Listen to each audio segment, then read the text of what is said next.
One day the AIs are going to look back on us the same way we look at fossil skeletons in the plains of Africa. An upright ape living in dust with crude language and tools, all set for extinction. Yo, what's good? What the fuck is good? Yo, imagine being chill with Jeffrey Epstein, bro. Imagine being chill with that dude. That'd be a good dude to be chill with. What's good, bro? My boy Jeffrey Epps having a kickback. You wanna roll through? Yeah, shit. If you'll have me. Yeah, let me hit him up real quick. Yo, Jeff. Yo, Jeff. Is it okay if my boy comes through? Nah, I'm just playing. All right. Yo, it's good. No, that was really fucking gay and ratchet to open up with, to be honest. What the fuck was that? Disgusting, vile behavior of mine. But yeah, honestly, the Epstein files are pretty fucking crazy, to be honest. Fuck these glasses. They're pretty fucking crazy. We got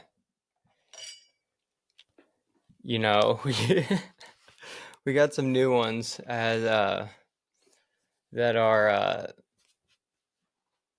little concerning if they're real, given that Mark Epstein, the brother of Jeff, is emailing Steve Bannon, right?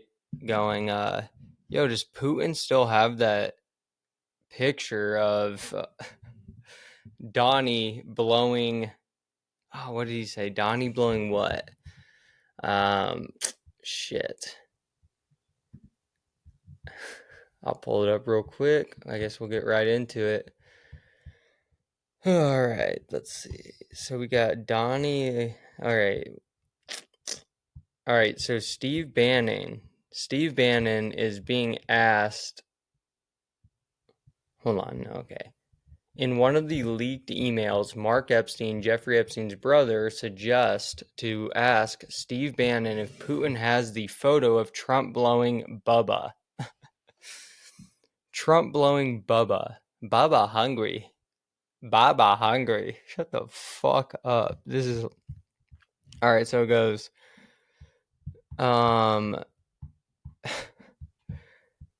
Yeah, so Mark Epstein, Jeffrey Epstein's brother, suggests to ask Steve Bannon if Putin has the photo of Trump blowing Bubba, to which Epstein replied, and I thought I had Tsuris, Tsuris, which is Yiddish for troubles. So I don't know who Bubba is. Everyone's saying it's Bill Clinton. I don't fucking know. I mean, people are coming at Trump real hard right now, but his names aren't on the flight logs. His names aren't you know, in the his names aren't involved like Bill Clinton's were, even though he might be Baba getting his dick sucked by a dirty little Donald. I don't know. I don't really believe it at first, maybe. I don't know. Do you think Donald Trump was sucking Bill Clinton's dick? Don't you think those photos would have came out earlier?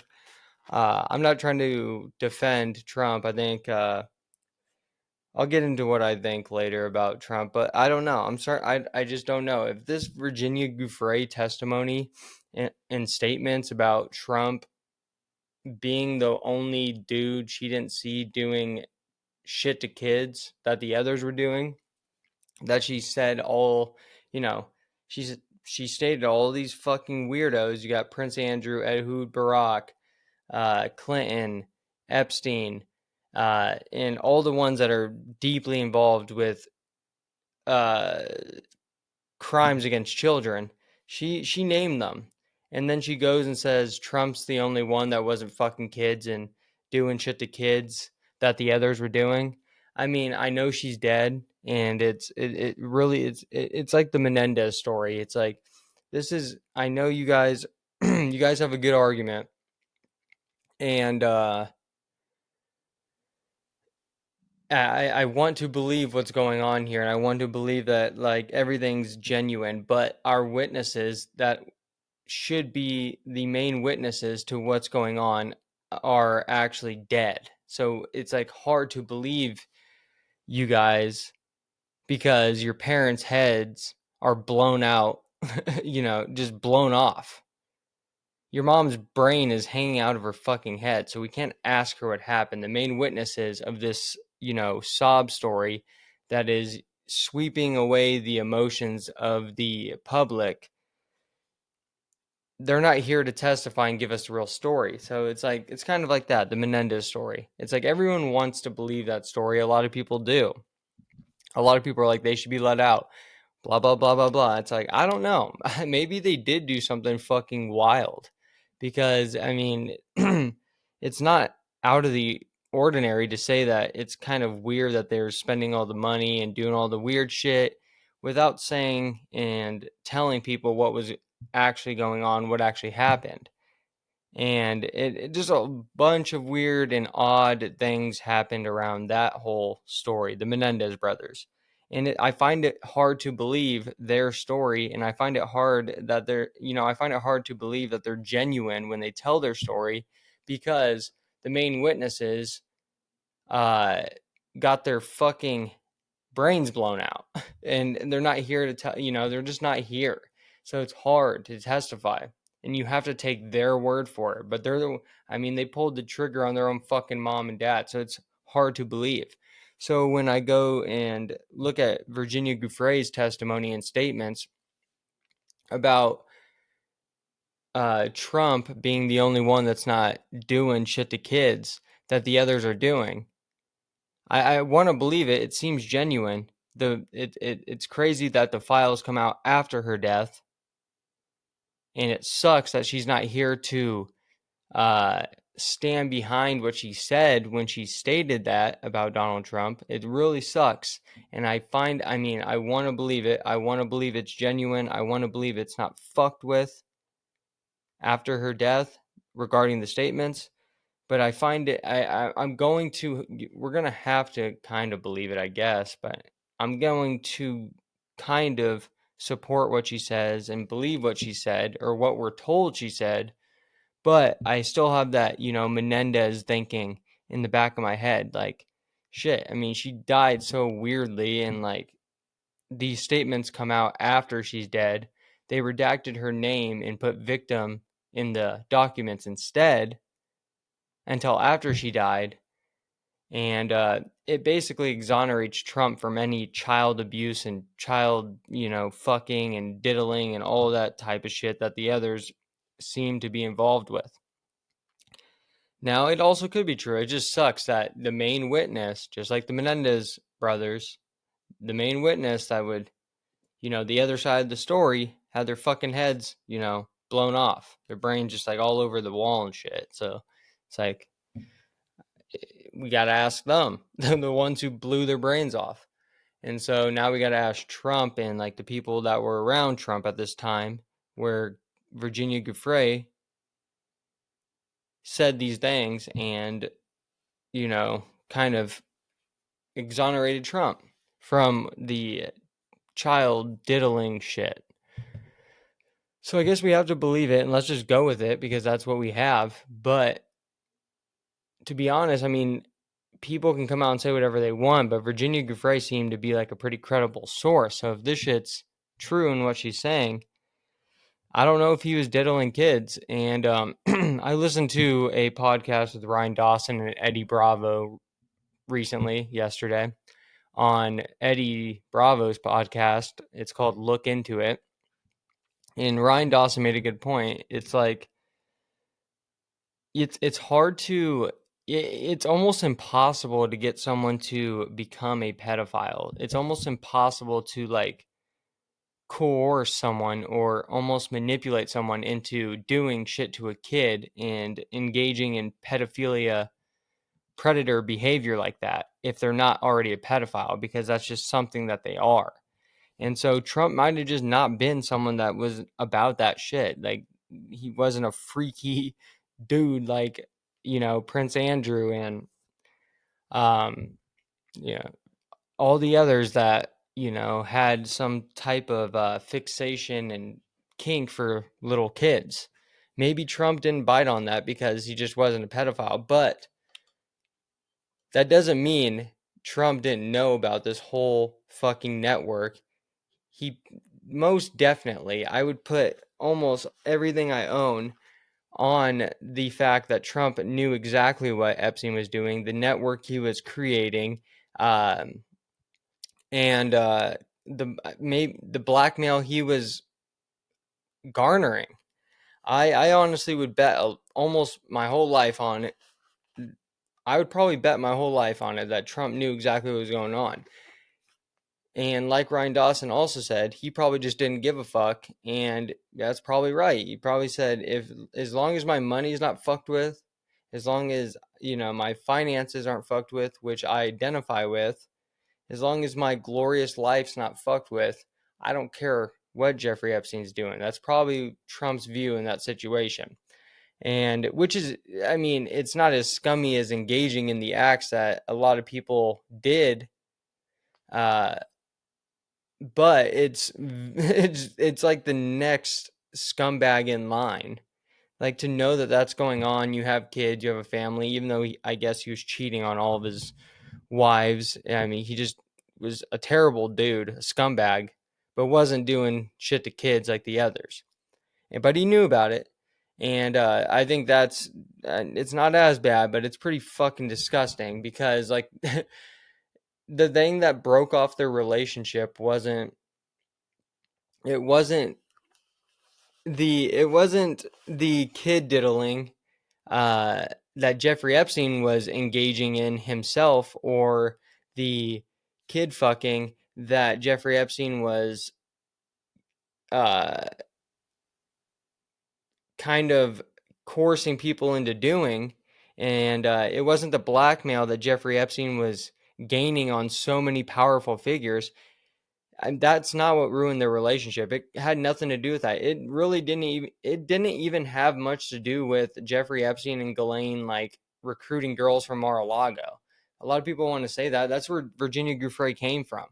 A lot of people want to say it's because they broke off the relationship because they were recruiting girls from Mar-a-Lago, and that's kind of bullshit, in my opinion. I think Trump knew exactly what was going on. I think Trump was very aware of it, and I think he turned a blind eye as long as that his shit wasn't fucked with regarding finances and I guess the image of who Donald Trump was at the time.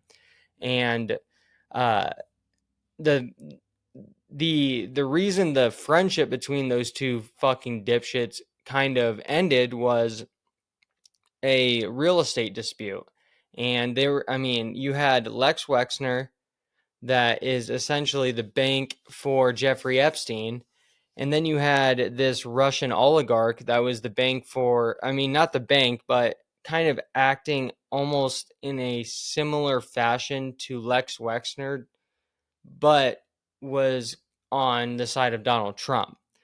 I mean, from what I know and I've learned is that the Russian oligarch was going through a divorce. So he was trying to figure out a way to put his money and assets into something that his wife could not take in the divorce, and he was going to use Donald Trump as an intermediary. So he was going to be the middleman to kind of get these assets, and then he would like sell it back to the guy after the divorce was settled. Lex Wexner is kind of doing the same thing to avoid taxes. Wexner would put his money or pay Jeffrey Epstein in houses and properties and things like that to launder his money through Epstein's offshore businesses in I think the Bahamas or the Caribbean, where there's like very, very low tax rates or even none at all, not even comparable to what they would be in the States. And which this is what I learned from Ryan Dawson. If you're a billionaire, you save like hundreds of millions of dollars doing that.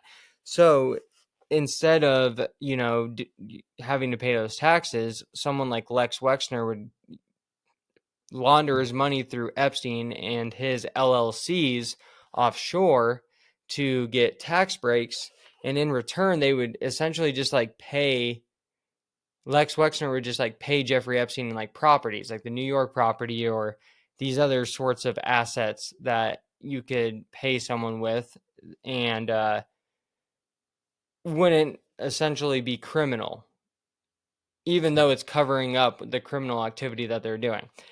All right, so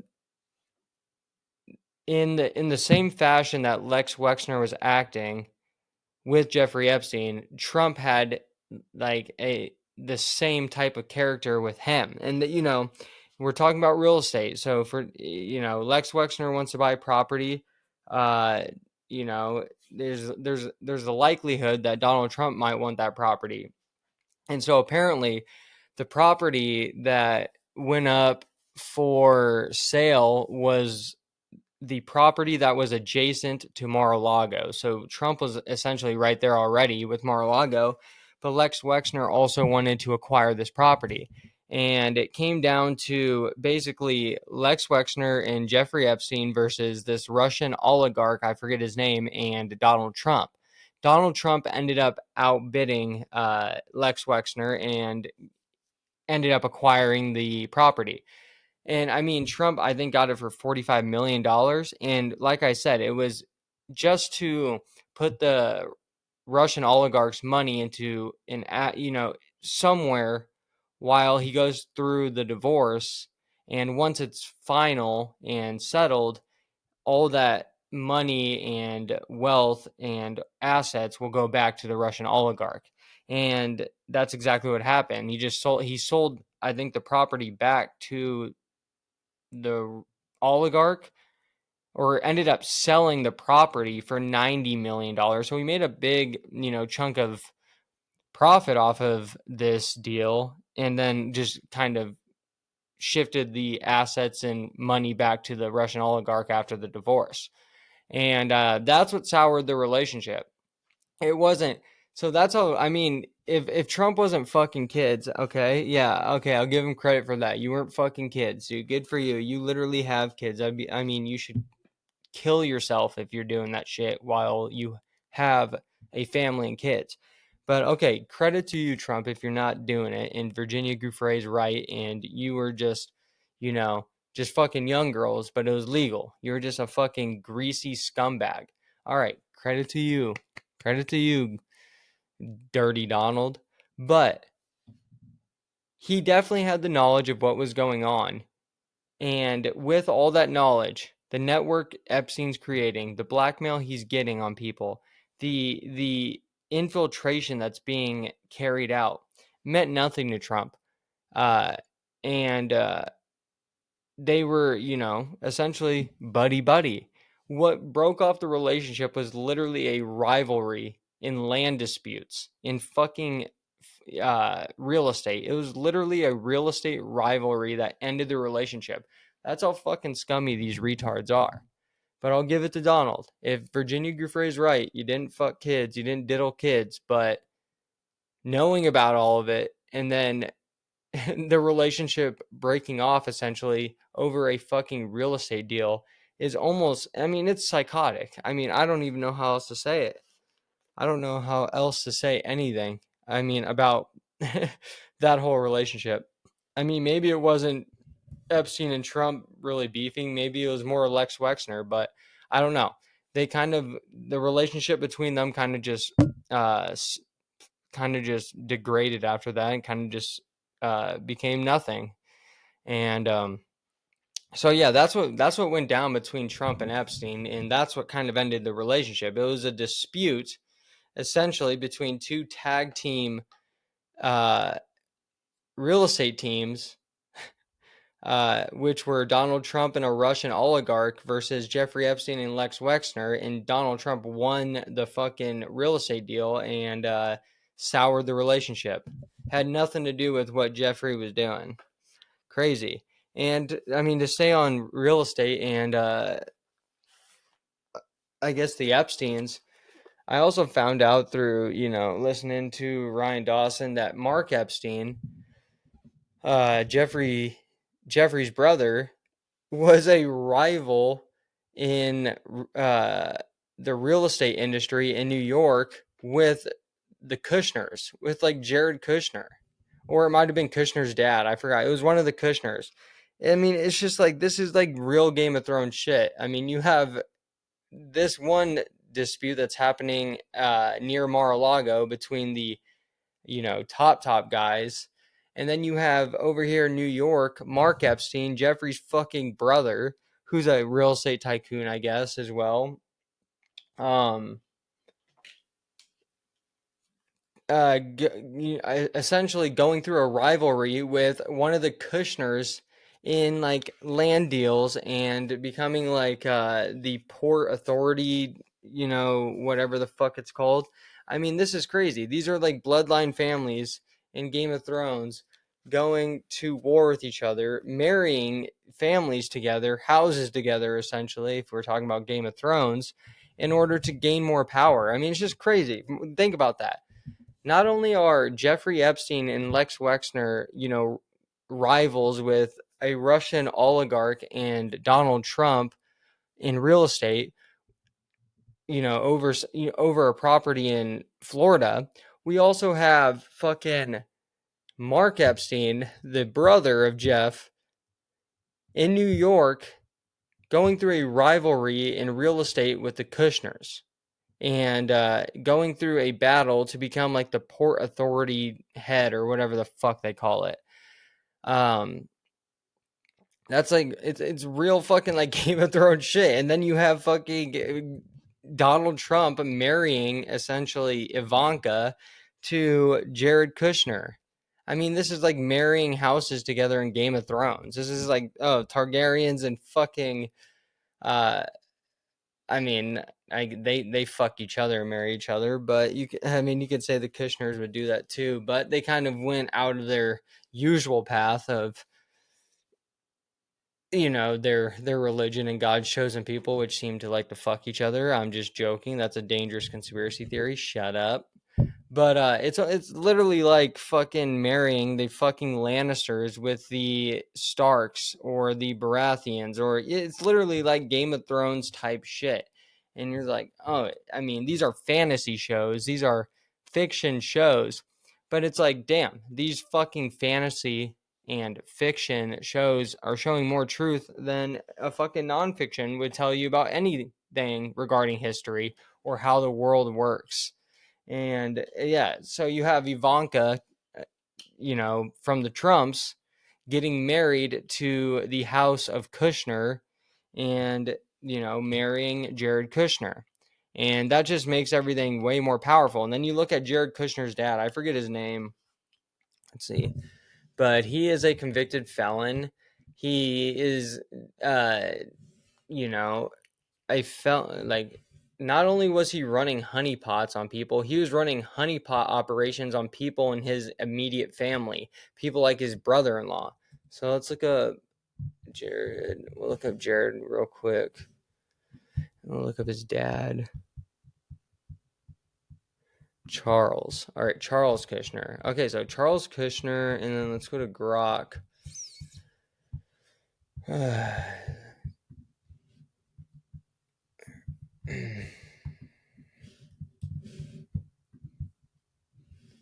Give me a rundown on the criminal history of Charles Kushner. And let's see what Grok gives us. I know for sure he was running honeypot operations on people, and even people like his own brother-in-law. All right, so Charles Kushner, a New Jersey real estate developer and father of Jared Kushner, Donald Trump's son-in-law, has one major criminal case in his history from the early 2000s. No other significant criminal convictions or charges appear in public records after that. So, the 2004-2005 federal case in 2004, Charles Kushner, then a prominent Democratic donor, came under investigation by the U.S. Attorney's Office in New Jersey, led by Chris Christie, for illegal campaign contributions and tax fraud.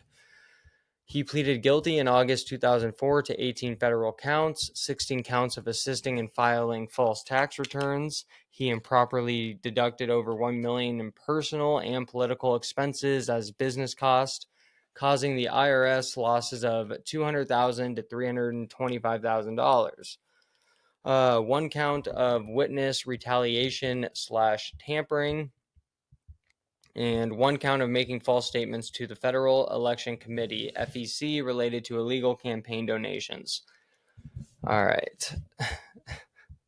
The most notorious part was the witness tampering during a family business feud. Kushner learned his brother-in-law, William Shoulder, married to his sister Esther, was cooperating with federal investigators.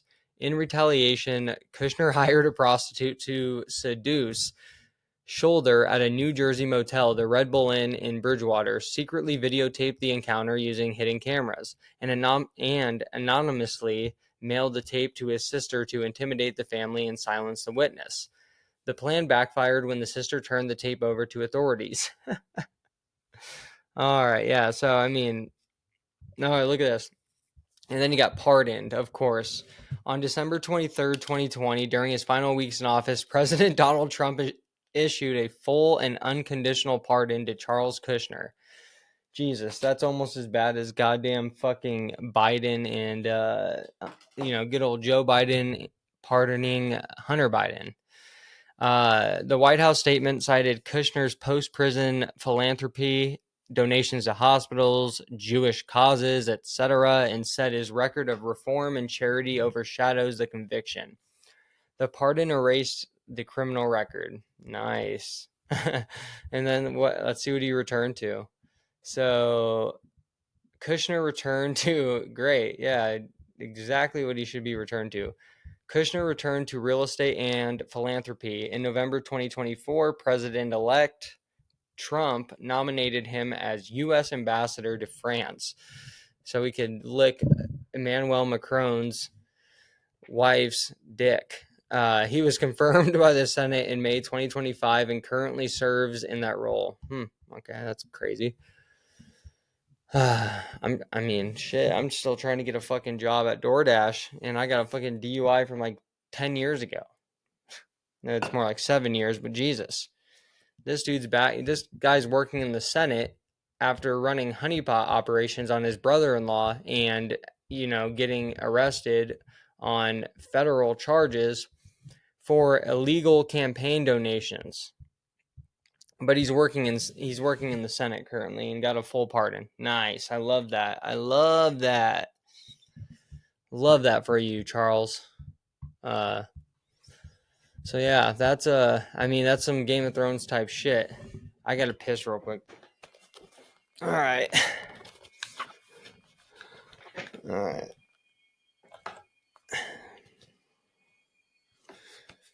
Let's see. So yeah, we got, like I said, Bannon and Mark Epstein. They're all communicating with each other. This all ties back.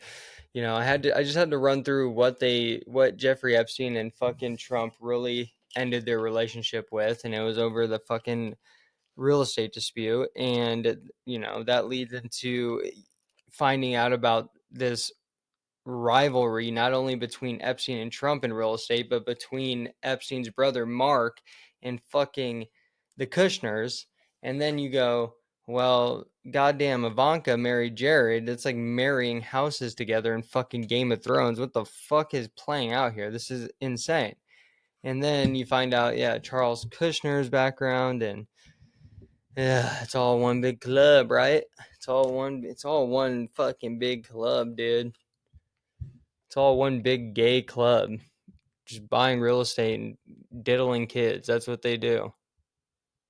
It's a cult that literally is rivalries over fucking nothing. They rival over buying properties around the world, and then they diddle kids with each other. It's like two guys that fight at a bar over a bitch, and then whoever wins is like, all right, they dab each other up and they go get a beer together. These fucking freaks go to war over a fucking real estate deal. And then they fucking, shake hands, and then they go, hey, let's go to the island and, do what we do there. Fucking dummies, dude. All right, let's see.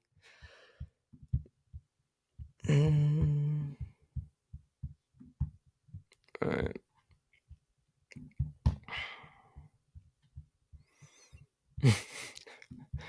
There's some funny videos. We'll watch them in a sec. But all right. Just wanted to shout this out. I guess 65 years ago, Ruby Bridges became the first black child to integrate in an all-white school in New Orleans, Louisiana. She was escorted by federal marshals to ensure her safety. Prosecutors screamed horrible words at her. Progress has been made, but we still have so much work left to do. I don't know if progress has been made. Maybe it was like a bad decision to do what we did. Everyone's fucking fighting. You can't even joke about fucking stereotypes or joke about specific groups of people. No matter which one it is, everyone's all tense. We used to do it and it used to be real fun and everyone loved each other. Now we're in a state of fucking retardation and we're in a state of hysteria where you can't even it's become so tense because we haven't expressed any jokes or fucked around with each other regarding stereotypes and specific groups of people, whether it's white, black, Asian, doesn't fucking matter. Woman, man, trans, gay, fag, doesn't matter. Because we are not joking with each other with stereotypes regarding groups of people, it's building up tension to where we're just like acting out this tension rather than saying a joke, which is hilarious and people can fucking laugh and have a good time with each other and everyone can mingle and be friends. But instead, we're in this state of fucking psychosis where you can't offend anyone, which means you can't joke with people, you can't make fun of stereotypes like everyone used to. Full groups of people that had every single demographic in that group of friends would fucking shit on each other and joke with each other, and they would be the closest knit group and the best of friends you could find, and everything was going well. And then you said, no, that's offensive, and that's, you can't say that. You had people fucking traveling to this country, risking their life to come to this country only to tell people it's offensive to fucking joke about their group. Get the fuck out of here, dude. Go back to your fucking country where you can't even fucking say, you know, you can't even say good morning to someone or I love you. You can't even express a simple form of emotion without getting your fucking hand chopped off. Okay? And then you come to America and you go, "Oh, you can't say that. That's offensive." And you say it in your language cuz you don't even make the fucking effort to integrate into the language spoken here. But you go, "Whatever you just said, you say it in your language. That's offensive to us." No, it's a fucking joke. That's offensive. All right, good. Go the fuck back then. Go the fuck back to a place where you can't even say hello in a, positive manner without getting fucking shot in the forehead. Go to a place that, go find another place that has freedom of speech then, because, you know, it's just can't do that here. We can't just not joke about stereotypes, and we can't just not joke about things that are seen as offensive in other countries, because all it results in is people fucking building up a tension with each other, that could be relieved with a joke or a statement, just, or a funny phrase.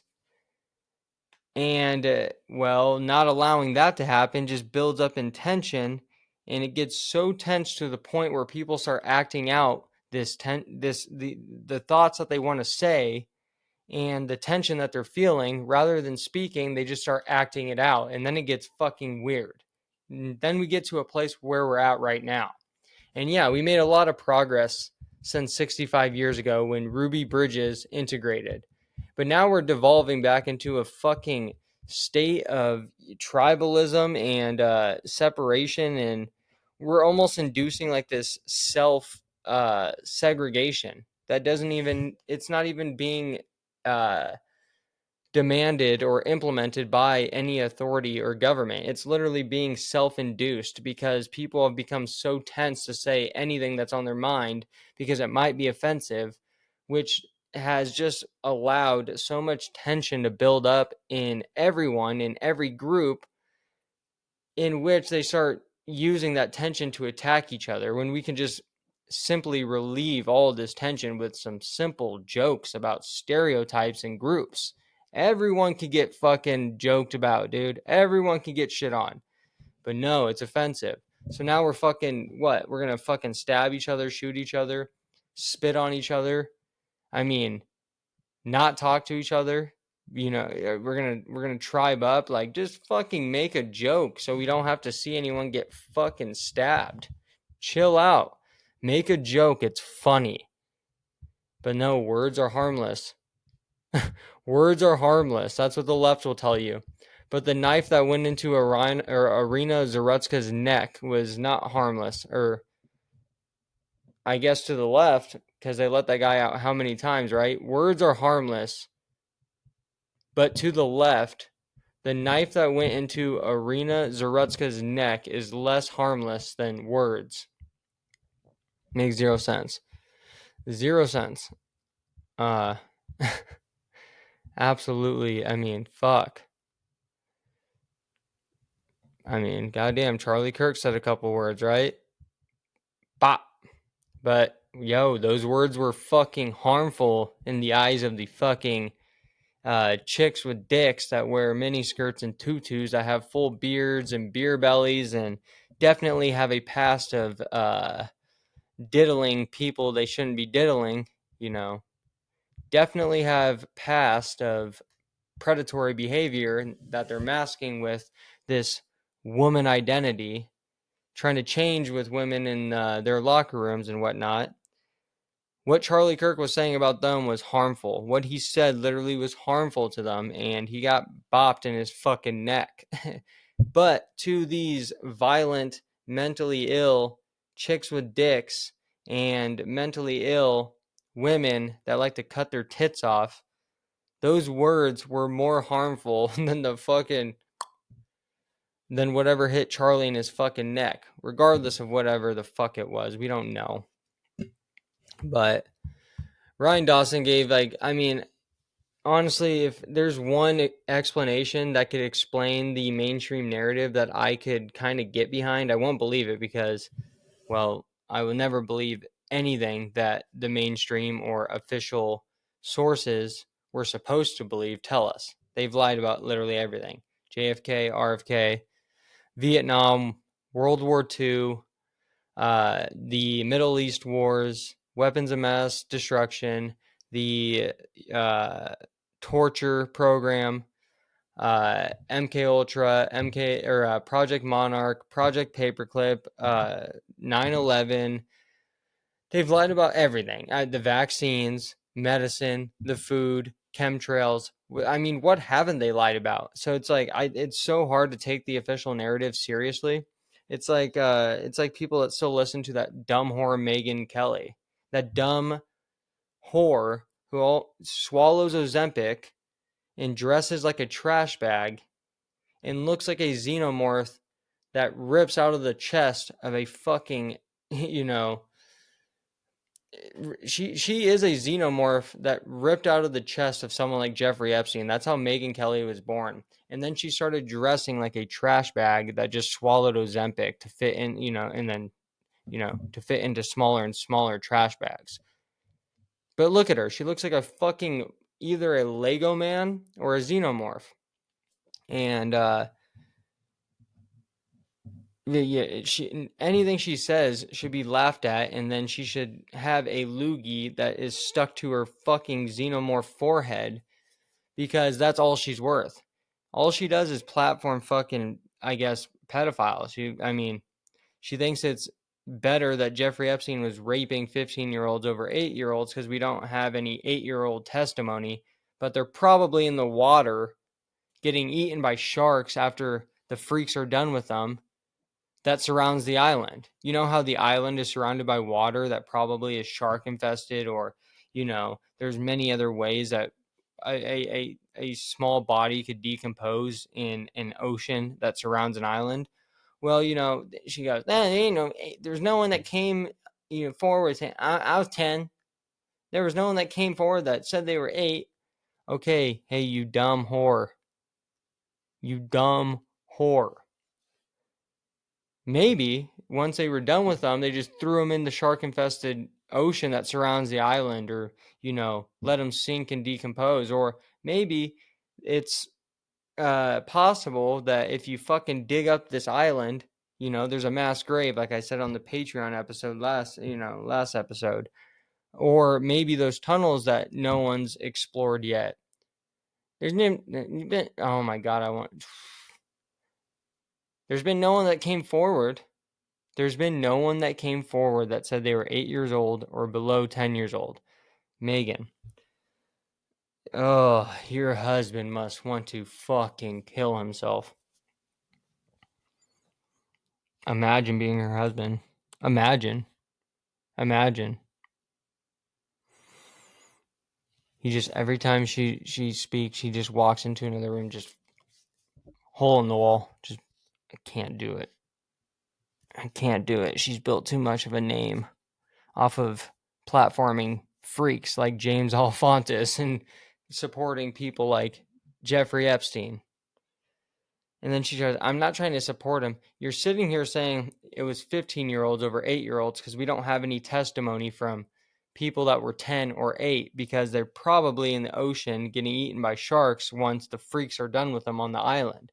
Go check Zorro Ranch. Maybe they're fucking harvesting the organs of these young victims that we have no testimony for, Megan.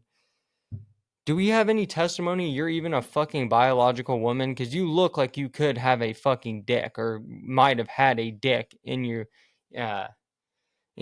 past life, which would be like 10 years ago. You might have had a dick, Megyn Kelly. I don't see any evidence of you being XX. What a whore. You and fucking Brigitte sitting there fucking finger blasting your man-made pussies.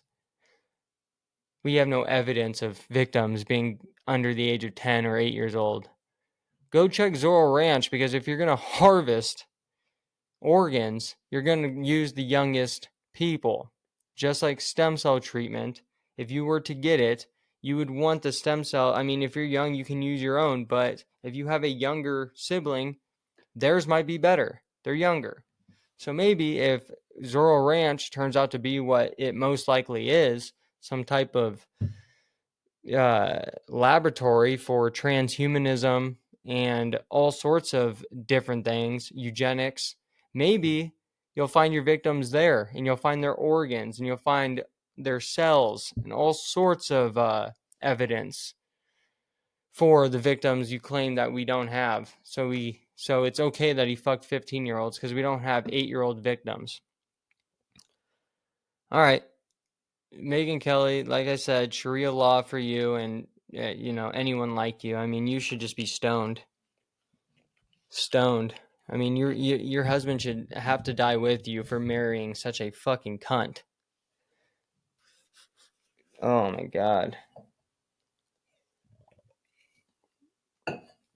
And, I mean, let's not forget, you fucking brought on James Alefantis. Little fag boy lover that likes to tape kids down to tables and say it's his goddaughter. Only when people start calling him out, likes to post pictures of, a lot of pizza references and a lot of chicken references. He has a lot of pictures with the Podestas.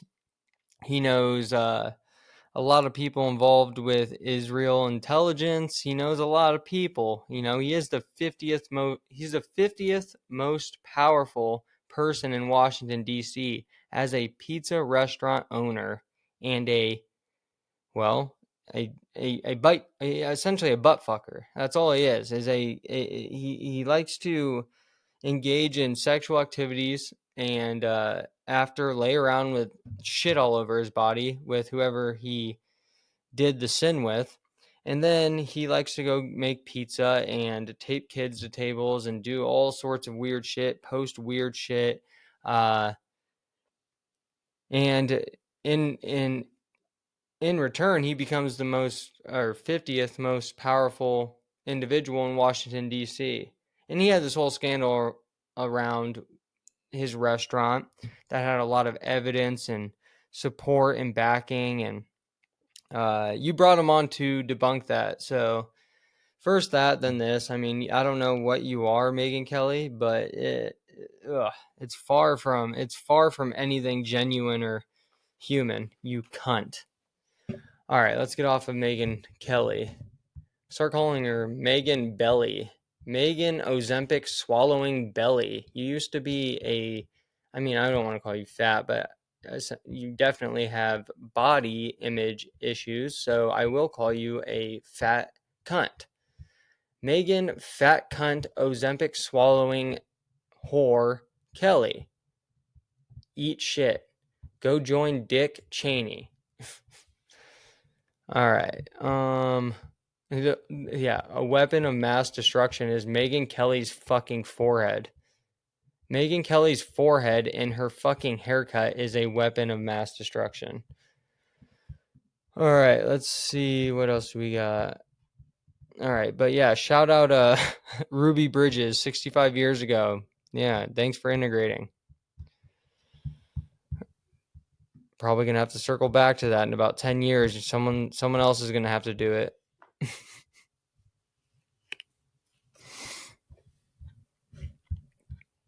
Okay, let's. Young Thug went to see the rabbi that Kanye had to go see. I'm pretty sure that's the rabbi that like was strolling around with LeBron James as well. LeBron James. Yeah, now we got. All right, I guess we're coming down to an hour. We can watch some video. We got some. I mean, Tucker just did a whole episode today on Thomas Matthew Crooks. I mean.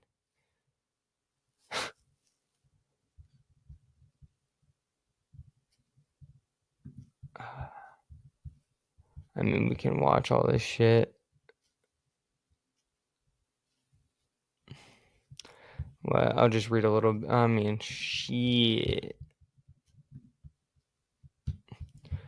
All right. I mean, yeah, there's some Crooks shit. Let's see. So Tucker Carlson reveals that Thomas Crooks had 2 foreign email accounts, one from Germany and one from Belgium.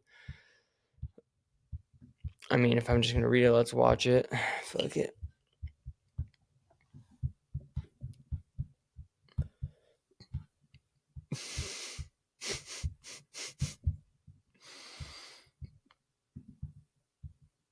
All right, I just want to read before we get into some video. Let's go to Whitney Webb's account, see what she's saying, because Apple actually, let's look into that real quick.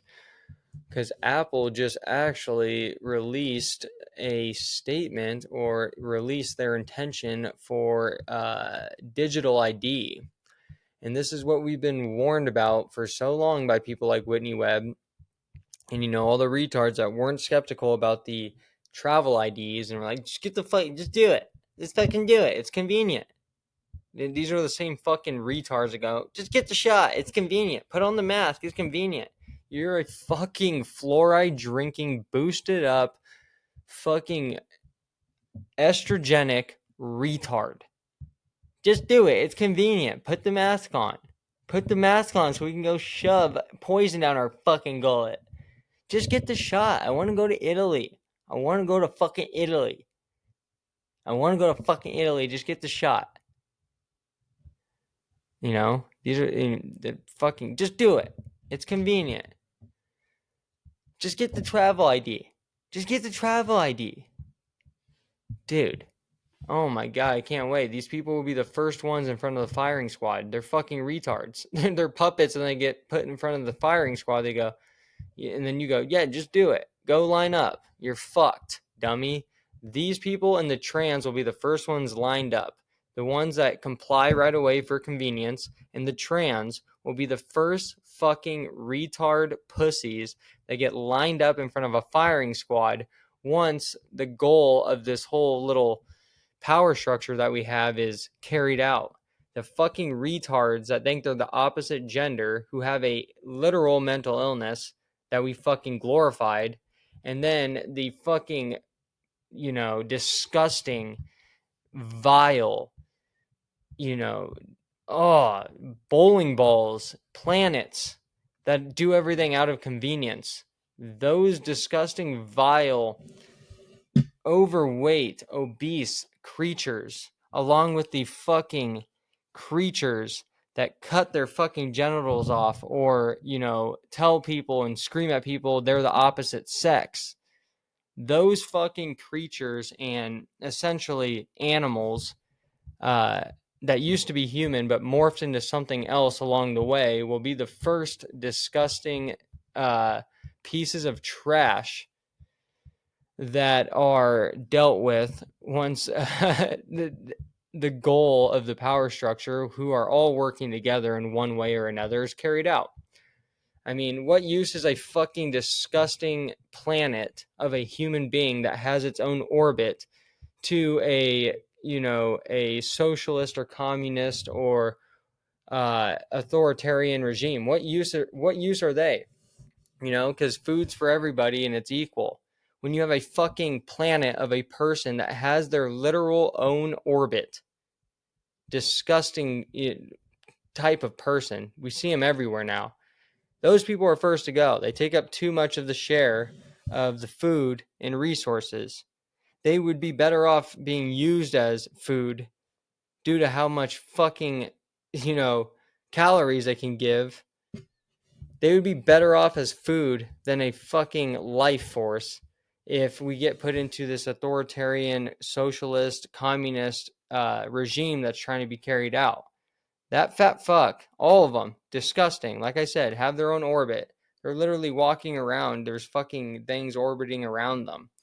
They're waddling around. They're fucking just like the plus sized park hoppers. Their fucking knees are giving out. Their shoes are like kind of tilting in and out when they walk. They're waddling. They're galded. They're vile, vile, vile, vile. If these people were around 100 years ago, the humans of then would actually think this is another species that they're witnessing. These people would be a burden. Not that they already aren't, they definitely are, but to a regime that would be authoritarian, communist, or socialist, oh, they would be a burden like no other. It'd literally be like it'd be like uh, essentially an adopted dog, that literally you can't even bring it around other human beings. It literally will attack anything that's not you who adopted it. That's how much of a burden these fat fucks will be. Then the trans, those are just dealt with because, well, you know, essentially because of the way they think. They scream at people and spit in their face when you call a biological male who still has a dick with a facial hair as well. They spit in your face and scream at you to say ma'am when you call a biological male with a dick and facial hair with a skirt on sir. So they would just be killed simply because of that, because they're fucking dumb. Ugh. All right, so that's I guess so let's go to Whitney Webb's page, like I said. All right.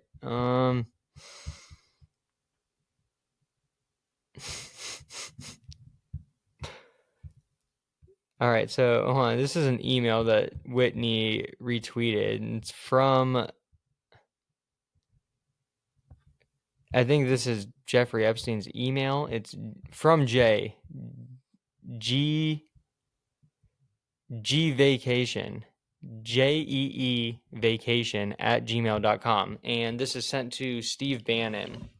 So it says Trump has discussed firing Fed chief after latest interest rate hike. He cites the Hill, and then Jeffrey also says, no, Munchkin, Munchkin is okay. It's simple. 15 years ago, the geriatrics understood that the internet was like telephones, connections only. Then my nerds taught them that cyber is a weapon. Same with the Fed. It's a weapon to be used with sophistication. inflation is a concept from the 50s before the internet set instantaneous info around the world. So dumb. And then Bannon wrote, can you get rid of Powell or really get rid of Munchin? All right. So, I mean, Bannon and Epstein were little fucking butt buddies. Bannon was shoving that egg-shaped dick in his mouth like it was a fucking hard-boiled breakfast egg. This is okay. So, and then this is from yesterday. Whitney goes, my feeling is that now it is safe to release the info that Epstein was really a sex trafficker as a side gig and was mainly an intelligence asset of Israel and the US, a big-time financial criminal on behalf of transnational capital. I would argue transnational organized crime disguised as transnational capital, and an arms trader because the people he was helping have stolen so much of America's wealth and have taken control over so much of the government. That is why even admitting the truth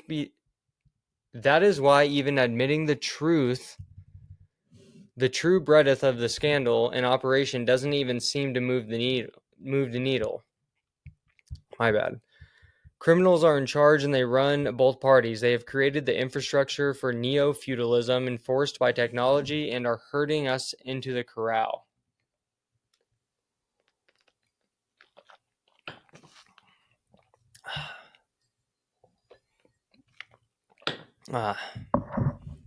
She goes on. Also, all of the people who smeared me this and last year for pointing out JD Vance's Peter Thiel's connection and why Thiel is bad, and also shaming me for not trusting in Trump, should be eating their shirts right now after these recent releases. You sold the American people Epstein associates as political saviors, and you should apologize. I agree, Whitney. Much love to you. All right. What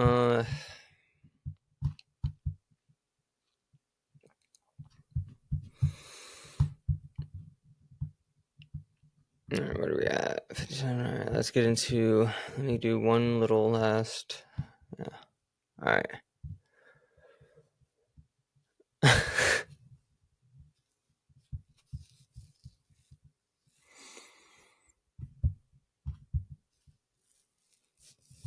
All right, let's get into some videos, I guess.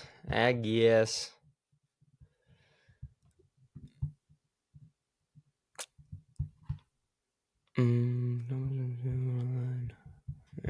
gonna bookmark this. All right.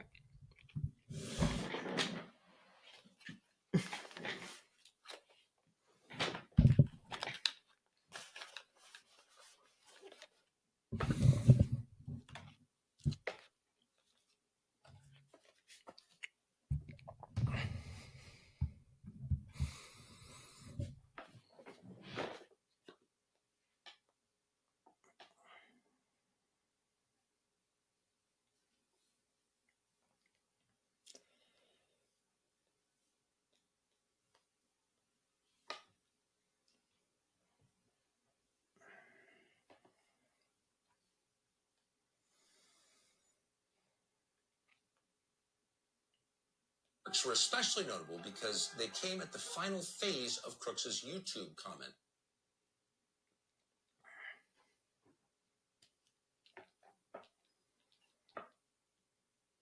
Of Crooks's YouTube commenting.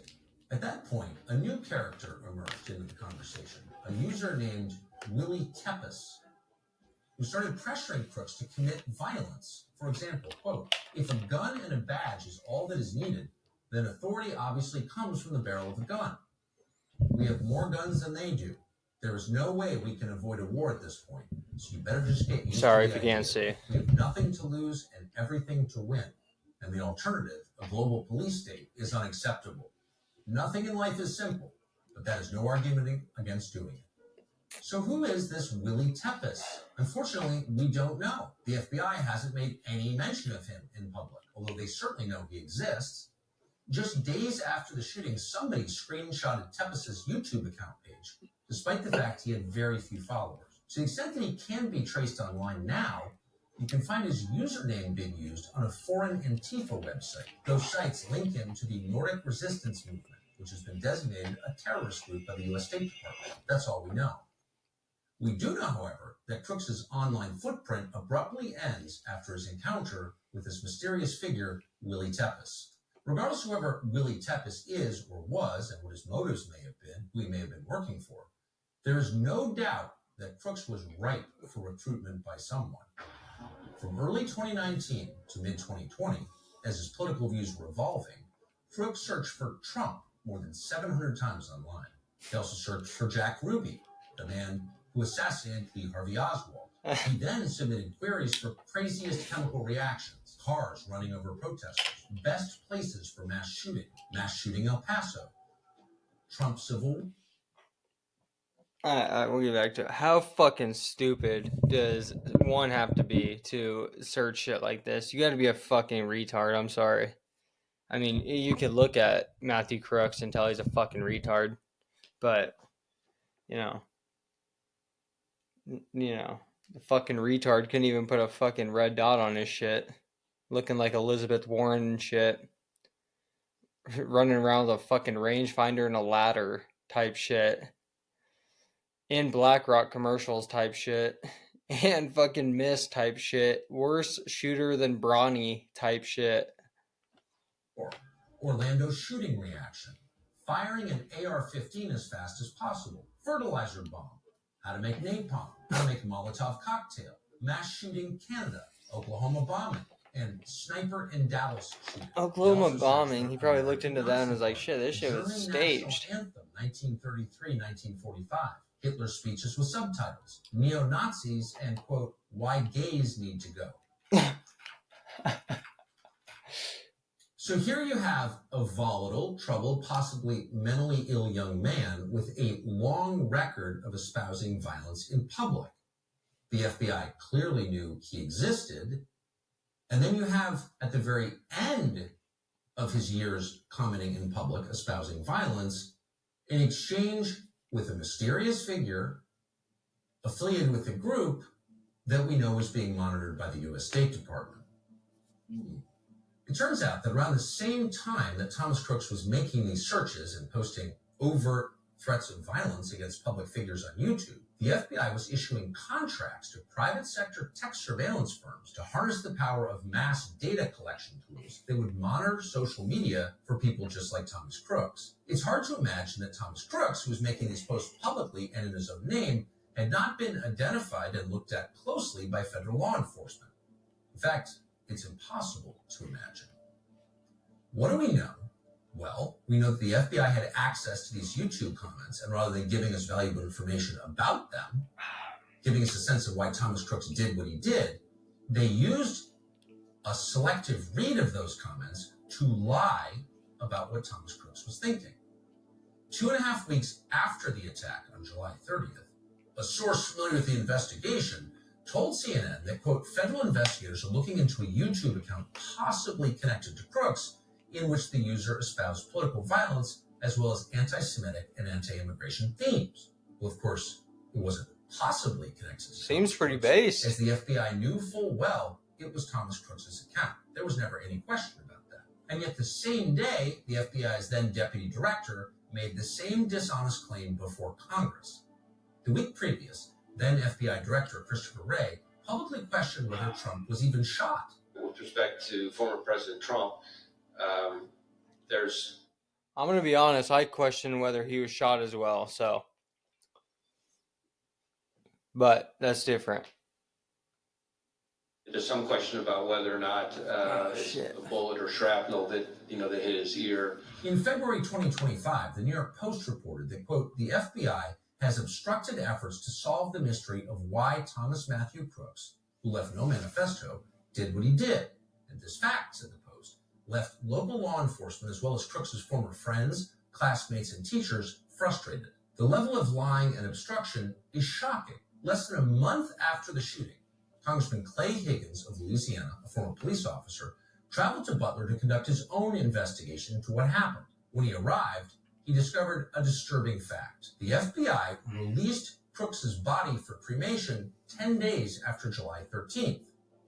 This wasn't known to the public until Higgins arrived in Butler on August 5th, when the coroner told the congressman, quote, he would never have released Crooks's body to the family for cremation or burial without specific permission from the FBI. Isn't that what they do with Kirk? Crooks's cremation is notable. The day Crooks's body was burned was also the day the House Homeland Security and Oversight Committees had begun their investigations into the shooting. The fact the body was cremated made it impossible for investigators outside the FBI to verify the coroner and autopsy report. You can't do a new tox screen because the body doesn't exist. All right.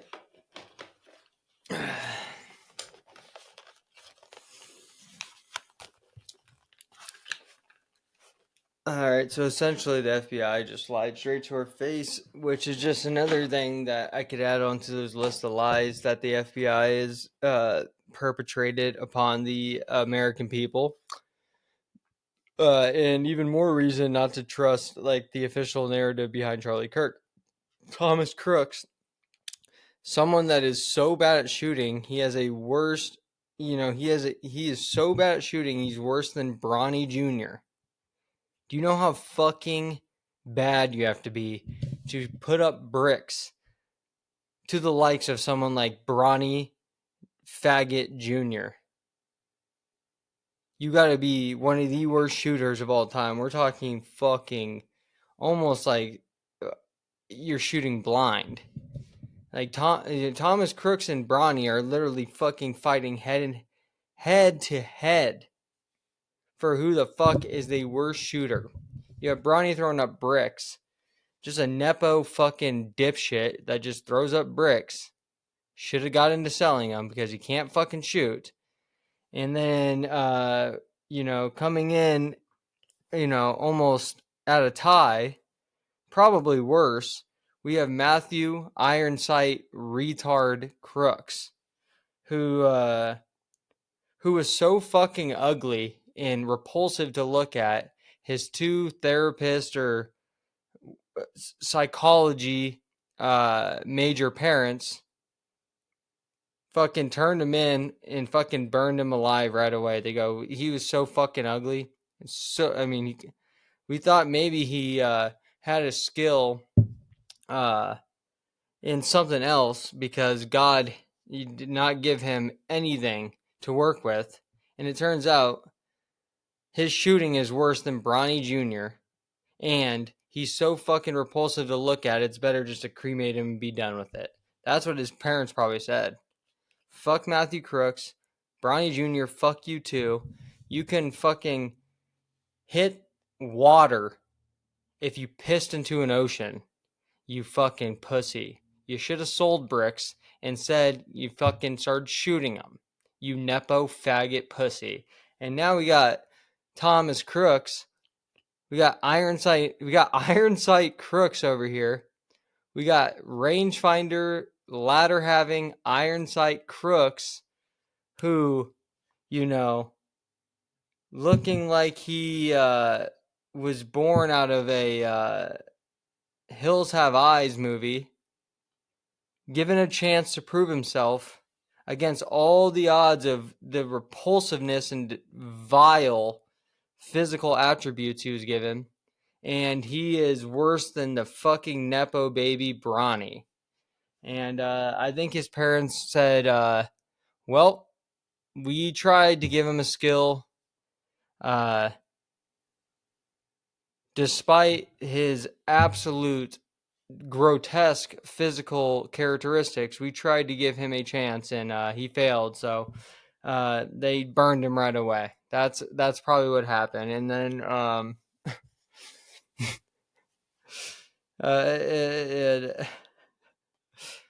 I mean, all jokes aside, I'm not really joking, but I guess all jokes aside, his parents are fucking wackos too. You have two fucking psychology major parents or two parents involved in therapy, you're gonna be a fucked up dipshit.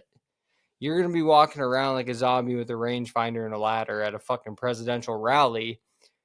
If you have two psychology major parents or two therapist parents, you will end up either cutting your tits off, cutting your dick off, on hormone therapy, or you'll be a programmed Manchurian candidate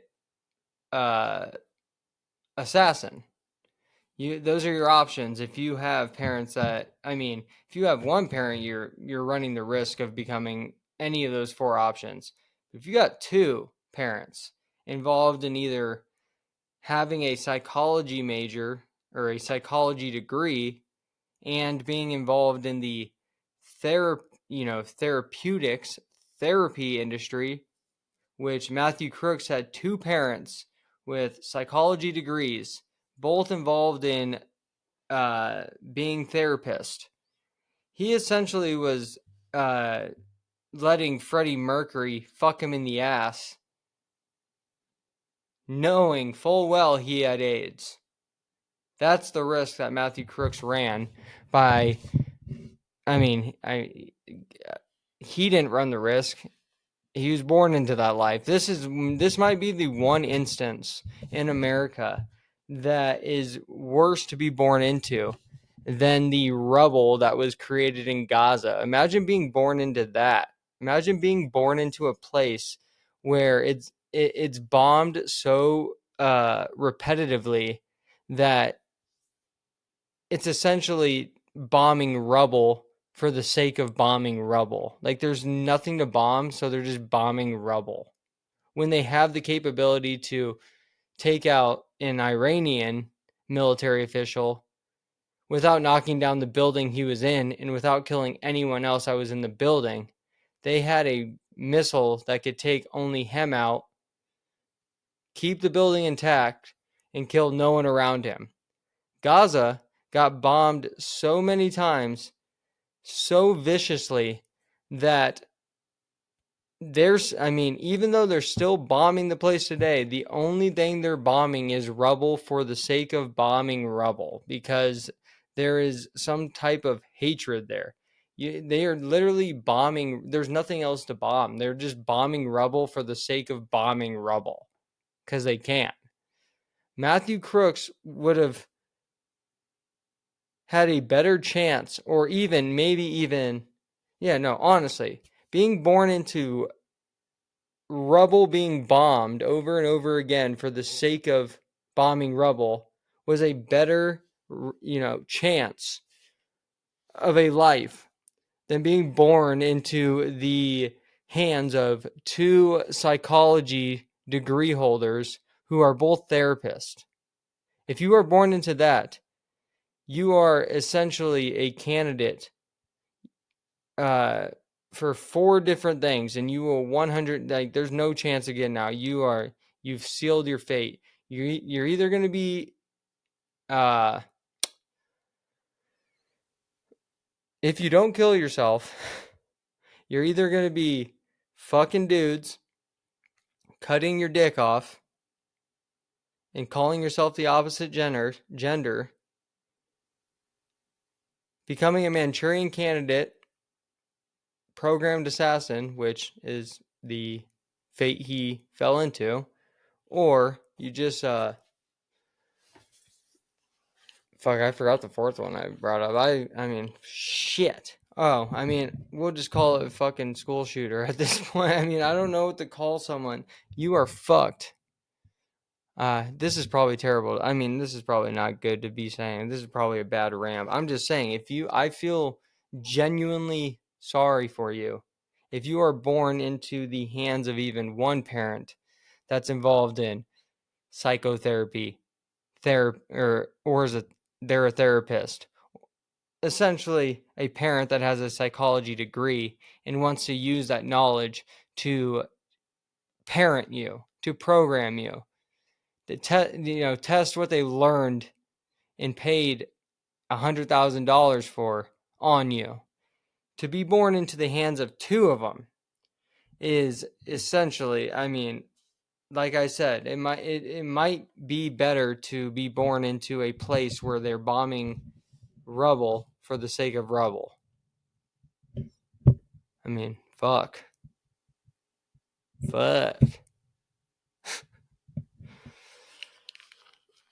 It might have been better to be born a centipede.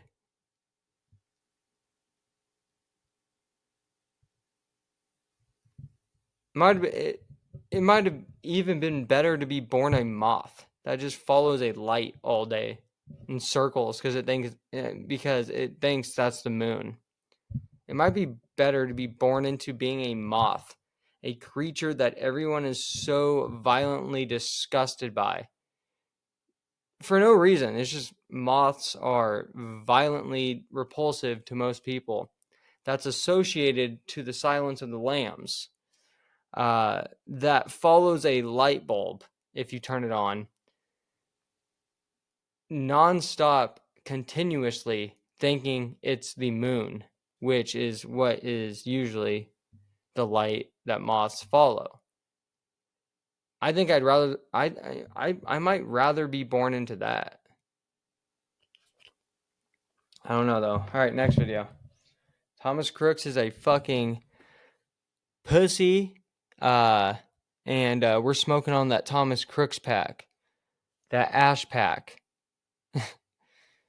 You know, we're smoking on that Thomas Crooks, no investigation, cremation pack, dog. And we're smoking on that Thomas Crooks iron sight pack, dog. And Bronny Jr. should start selling the Thomas Crook iron sight pack and stop shooting bricks. And just sit back and watch his brother at U of A fucking absolutely make him look like a fool. Make him look like the son that daddy always wanted. Hopefully that I forget the younger son's name. He's at U of A. I'm in Tucson. Forget his name, but hopefully LeBron can stick around long enough and avoid any criminal convictions and trials regarding Diddy and maybe these gambling scandals, but more so the Diddy scandals. Maybe, hopefully, LeBron can avoid that and play long enough, hopefully, score more than 10 on average to make him worth anything. Because if he falls below an average of 10 a game, you know, because he's getting old and washed up, they're going to throw him to the dogs. And there's going to be, ain't no party like a Diddy party, dude. And he's going to be right back in there with Diddy. And he's going to be cleaning the fucking cell for Diddy like the maid he was in that outfit that he posted on his wherever he posted. Ain't no party like a Diddy party. Bro, you're a fucking faggot. And your toes are all fucked up. All right. This comes from Lucas Sanders, and it says, "Everyone, do you remember this video of Peter Thiel?" It says, "Run, Peter Thiel, run, you rapist piece of shit." I don't know when this was, but it's hilarious. Mr. Teal, do you have any comments about Palantir's surveillance of the American people, sir? Or any of your connections to Jeffrey Epstein? I think people are rather concerned about that last particular one. If it walks like a faggot, it sweats like a faggot, and talks like a faggot, it's probably the Antichrist. You're setting up a Big Brother surveillance system, and people know it, sir. You think the American people want this surveillance tech being used against them?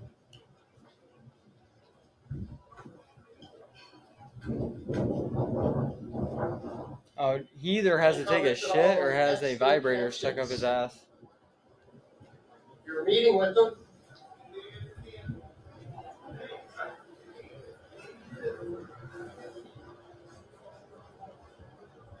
People are waking up to what you're doing there, sir. That's why we're here covering this. All right. What's next? All right. So this comes from a movie or a TV show, and this is a scene from it I stumbled across. This is crazy.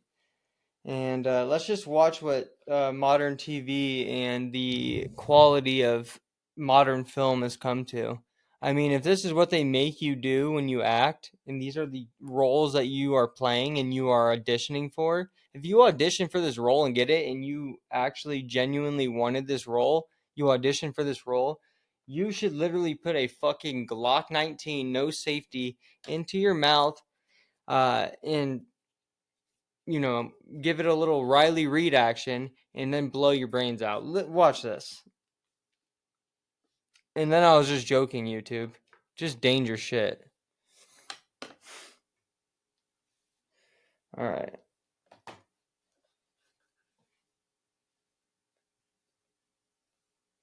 Yeah, when I jerk off, I literally think about you, okay? And then when I do watch porn, I look for girls that look like you. Come on. Ew. You watch porn? Things are getting bad again! Dylan, show me your text. Show me your text or I'm gonna fucking kill myself. Sure, Maya. Like, my password's literally your birthday. Give me your phone. Yeah, I need it. Maya! Just when I think my life is getting back on track, here she goes up the fucking deep end again. I can't go back to that. Hey. Should I kill myself on Instagram Live or TikTok Live? You have to pick. You have to pick. Which one will have more people watching? Oh my God. I'm gonna do it. Lose Maya. Can't lose you. Me? Yeah, because she's gonna kill herself on the drugs that you brought. Like, hello. You're gonna go to jail. No. You were gonna go to jail and I'm gonna lose everyone. I'm not going. I'm gonna think, where are you going? Where are you going? No, don't take that. You can leave that there. I can't. You should know that. You actually care about me. You know I can't have now. Oh, I love you. This was so much fun. No. I'll always be here for you. No, you don't have to. No. You're mine. You're coming twice. I hate your dick. All right, that is the state. The thing is, too, like Hitler you mentioned, he's been just the face of evil. That is the state of modern film at the moment. Just straight vile, sinful, depraved debauchery, to be honest. Not only the porn part, but Jesus Christ, that was the fucking least of the disgusting shit going on there. I mean, fuck it. Yeah, guys watch porn. Get it. I mean, at this point, if you're still watching it, you must be either a Zionist, an incel, I don't know. Just don't go too deep, I guess. Goon for 5 minutes and get the fuck out, because that shit is dangerous. That's a dangerous fucking path. That's a dangerous yellow brick road you're going down. And I'm not talking shit. I'm just saying. I know the road one can go down there. Stay away from that shit. Stay away from that shit. If you're trying to goon, just walk, just go somewhere, go out and try to find someone. Way better than a goon sesh that will send you down a fucking rabbit hole, essentially a trance that you'll come to 6 hours later and realize you just spent 6 hours fucking edging. So yeah, fuck all that. But yeah, the porn aspect of that is fucking child's play. That's just modern film quality, though. We're gonna add porn into it. We're gonna make it such a big deal now, and because it's fucking up so many men now, that it's like, all right. And now we're going to have something like that type of scene, and I guess that's some type of, I don't even know if you can qualify that in the realm of even mediocre film. That scene was so bad. Whoever filmed that and wrote that scene is a fucking retard pussy. Whoever auditioned knowing they were going to be doing that scene is, well, should treat themselves like Jeffrey Epstein supposedly treated himself in his last moments. because acting in that scene is a humiliation ritual. That was fucking retarded. You have porn, the threat of unaliving yourself over it, and then you have the coke, and essentially you have a fucking dude that's hanging out with only girls, so that's a sign of being a fucking dipshit. And then you have 3 mentally ill, drugged up bitches behind, in the background. It's just essentially a fucking I mean, if you're on 4 points of Molly, you might like it, but in the background, it's blaring something that you would take 3 orange Teslas to and maybe a tap. What a terrible scene. I don't even know. I mean, I guess my comments on it are just as bad, but oh my God, imagine having to act that scene. Should I kill myself? This scene, and I'm quoting, this scene, this girl goes, should I kill myself on Instagram Live or TikTok? Which one's going to have more viewers? Bro, that might honestly be a bar. That might be a bar. I mean, you're going to have fucking women, you're going to turn that fucking into a ritual chant with women nowadays. One too many Prozacs, you're going to have a bitch going, well, should I do it on fucking Instagram or TikTok Live? All right, next. That's wild. All right, this one's gonna be a longer one. I gotta pee again. And yeah, before you listen to this, this is Chase Hughes, the ex-CIA, mind control expert that works in the behavioral manipulation, behavioral analysis, interrogation, essentially mind control, mind manipulation, interrogation unit. He's supposed to be an expert on mind control. He knows all this shit about MK Ultra and a whole bunch of other shit. He was on. This is Sean Ryan. He was on Rogan. He was on a whole bunch of different podcasts doing a tour, and he's supposedly some type of like behavioral analysis, body language expert slash mind control expert that works with the CIA and now works with, private groups, private companies, private intelligence groups, etc. The thing is, he's selling a book too. It's called The Behavioral Ops Manual. I bought it. It was about a $300 book, very expensive, very thick like that. And it teaches you all these tactics to be an expert in, mind control, essentially, interrogation tactics, uh, body language analysis, and all these different types of things to help you be an expert and succeed in interactions with people where you want to manipulate the outcome. And, I spent a lot of money on it and I'm glad I've learned a lot of tactics, but claiming to be an expert in, mind control is kind of far fetched, given he left out a big chunk of what it takes to actually mind control someone. Because in the book, too, he teaches you how to split personalities. I guess he does it the organic, natural way. I mean, I haven't got to that part. I haven't read it in a while.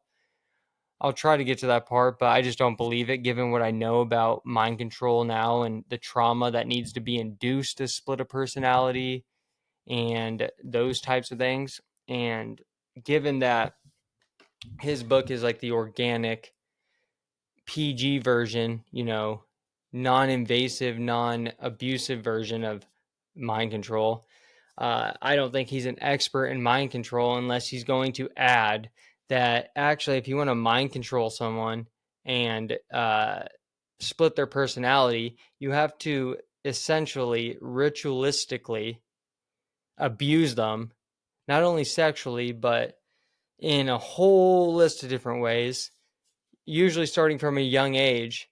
And you have to do these sorts of things that are just the most evil, demonic things that he couldn't put in his book but are the most effective ways to put someone in a state of mind control and essentially creating someone you can turn off and on and use them to do whatever you want without them even having the recollection or memory of doing what you had them do. Essentially, like Matthew Crooks, or a Manchurian Candidate, and a programmed assassin, a patsy. To traumatically mind control someone, you got to ritualistically abuse them sexually and in other ways, and you split their personality, and you always have a cue, and you use this cue once you've split the personality to turn them on and off. And you have to do some evil, demonic, ritualistic shit, some occultic shit that I know he didn't write about in his book, but he's a mind control expert that splits personalities, worked for the CIA.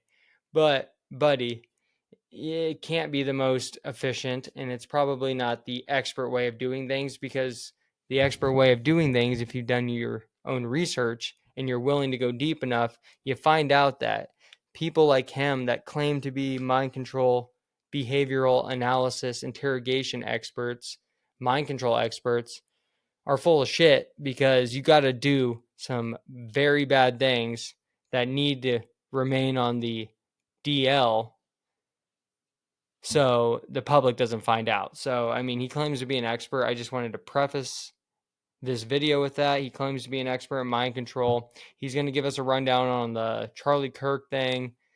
He's an expert in all this shit, but failed to leave the very evil but most efficient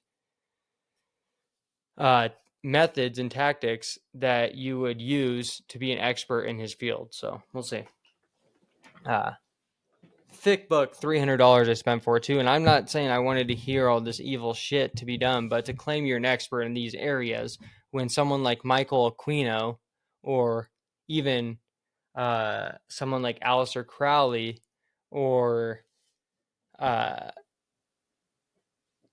even someone like Jeffrey Epstein, who is military intelligence, these are like experts in mind control, and they do it through trauma-based mind control and actually splitting personalities.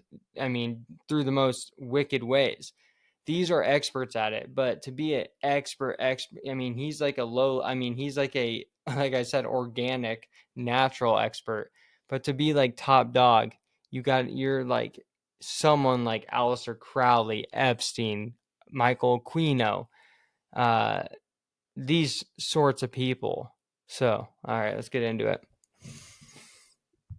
No way anybody I've ever met could take a rifle apart that fast. Yeah, there's a lot of weird details. I mean, I don't think the entrance wound looks like an entrance wound at all. Do you? There's a theory that there were some type of explosives and maybe some type of a projectile planted on the microphone. I think there's a lot of psyops there, but I think the one thing that people need to realize is if I go into a Best Buy right now to go get a laptop, and let's say I get a Windows unit, and they're like, "Oh, do you want this antivirus thing?" And I was like, "No, my computer can't get viruses." I'm more vulnerable thinking that I'm immune than somebody who understands how easy it is to hack into a human being and actually pays attention during their day. I can't remember who wrote the book, but it was called The Death of Outrage, to where we get exposed to so much content designed to inflame our mental state that outrage starts dying and going away. No shit, dude. And that's the point we're at right now, that we need an extreme amount of novelty in order to spike that wave. It's got to be higher than normal, because there's so much novelty and bizarre shit that people are exposed to on a regular basis that the spike has to go higher. I mean, this fucking viewpoint is fucking the ancient. high spikes is the biggest thing to really look for. People have been saying that for about fucking a decade now, essentially. I mean, I found out about that years ago, that we're just being exposed to more and more gruesome things, more and more traumatic things. We're witnessing more and more of those events in order to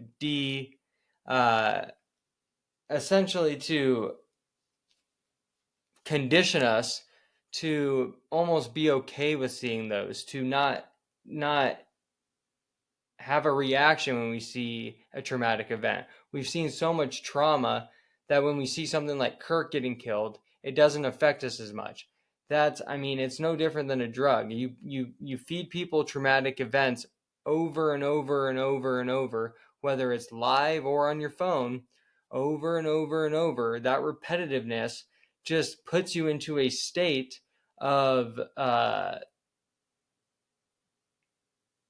it puts you in a state of being desensitized to such an extent that when you see something so traumatic like someone getting assassinated on a world stage in front of everyone, it's not it you have the reaction. I mean, a lot of us had a visceral reaction, but a lot of people just go, well, it's not that bad.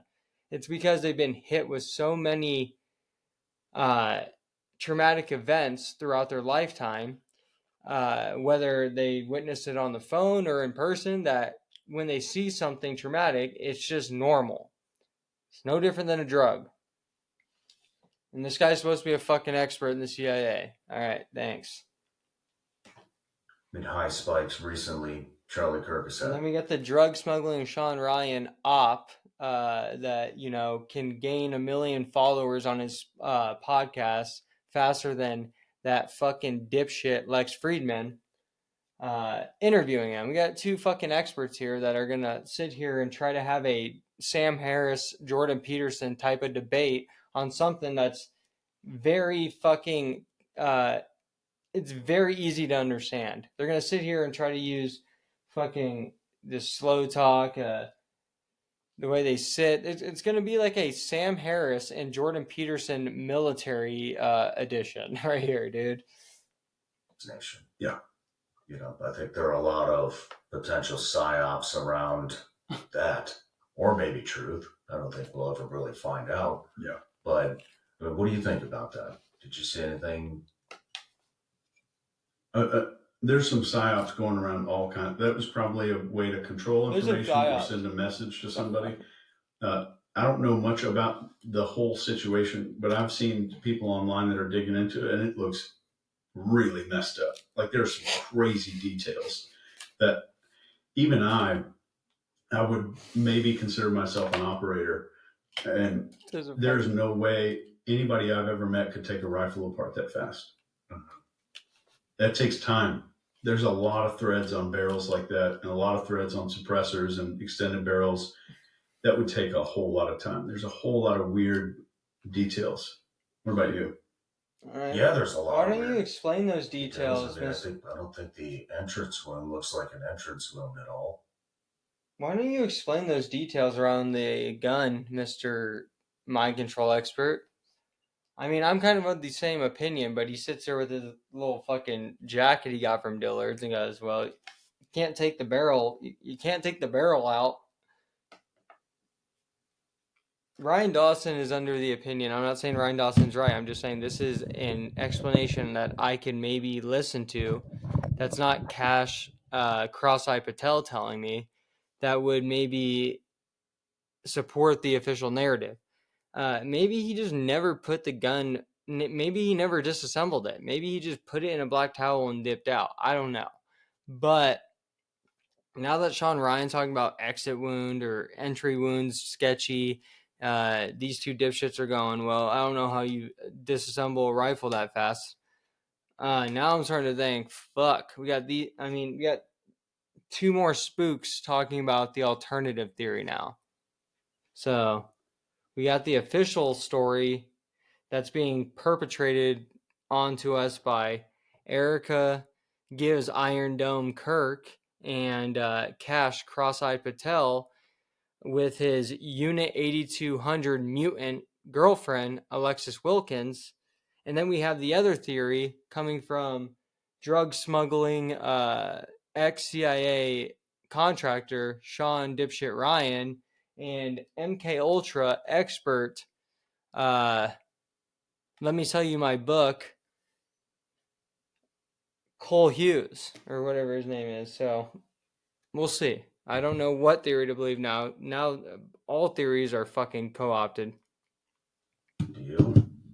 It looked A fucking exit wound. It looked like it bounced off of a plate right here. It looked like there was a. I think the entrance wound looks like an entrance My wound bad. at all. I went back. That. Do you? It looked A fucking exit wound.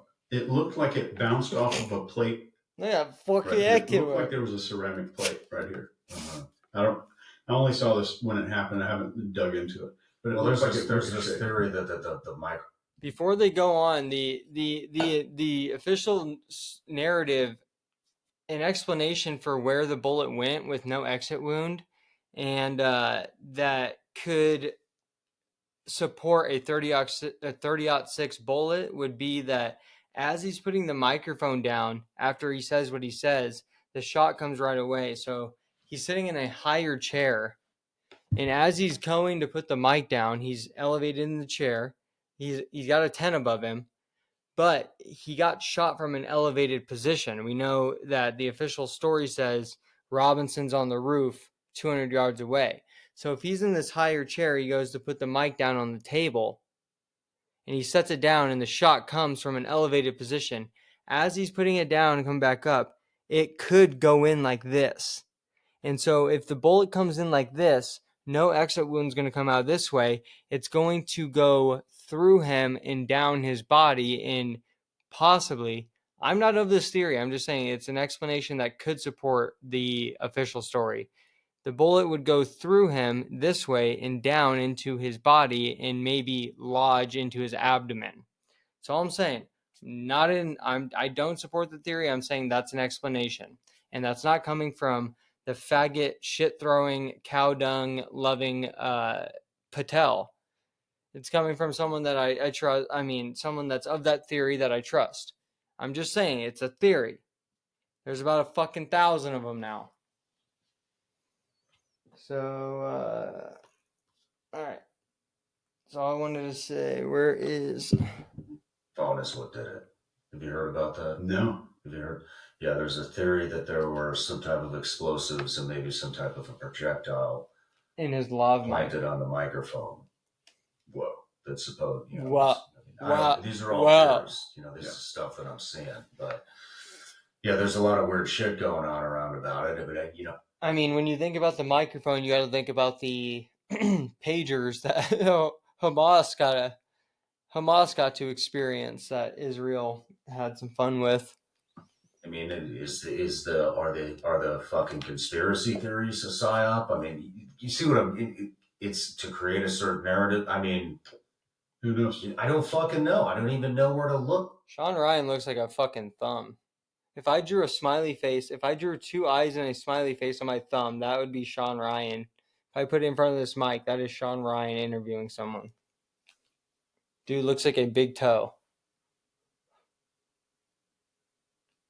Anymore. Yeah. I mean, the mainstream they're not gonna go against whatever the government wants to push out, you know, and then on the other side you've got everybody and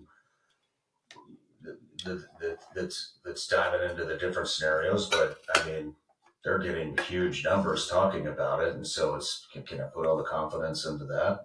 I don't fucking know where to look. I did a video about it on my YouTube channel, and the whole video was about the psyop aspect of it. Not.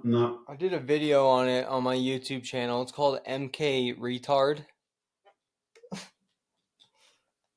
The assassination itself, but how the assassination is the result of this division and this massive push outside of this midline ground of being exposed to these people in politics on either side. And I think there's a lot of psyops there, but I think the one thing that people need to realize is if I go into a Best Buy right now to go get a laptop, and let's say I get a Windows unit and they're like, oh, do you want this antivirus thing? And I was like, no, I can't. My computer can't get viruses.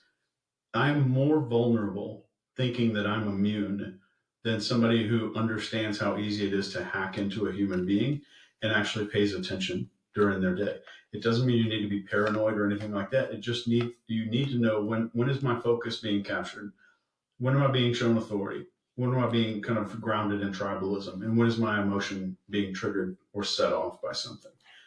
And if you've got that, then that's the closest thing to kind of antivirus that we got. Interesting. What were you talking about in the video about Charlie Kirk's assassination? It wasn't about Kirk. It was about the political violence as a result of psyops. And the result is that you've heard of the bystander effect before, that cities, if we have apathy for everyone around us, because our brains cannot pay attention to a city of 3 million people, we can't care about everybody. That's why you get closer to cities, people drive like assholes because they don't care. You go in the country and everybody's nice to each other because it's a bunch of women and Asians. Depend on our reputation. In a city, you don't. You'll never see those people again. So in many ways, being around that, or Somalis with fake CDLs, people can start to create some little bits of human apathy where I don't have any empathy to other people anymore. I can't have empathy for everyone. If I live in Dallas or Chicago, that's too much. My life would be, I would be suffering depression every day. There's somebody getting stabbed. There's a car accident that happened last night. You can't have it. But in a city, it's just so overwhelming that I think we are getting to a point of showing these little tiny bits of sociopathy around a lot of these cities. And this Sociopathy. Yeah. What's that? Just somebody becoming a sociopath. Okay. Becoming immune to feeling any kind of... Everyone at this point. Empathy for other people. And this happened in New York in the 60s. There was a woman named Kitty Genovese. She was stabbed 30-something times over the course of several minutes and screamed. And there were somewhere around 35 witnesses, and the police weren't called. Because everybody thought someone else might call the police. I don't know what it is. Somebody else is going to handle it.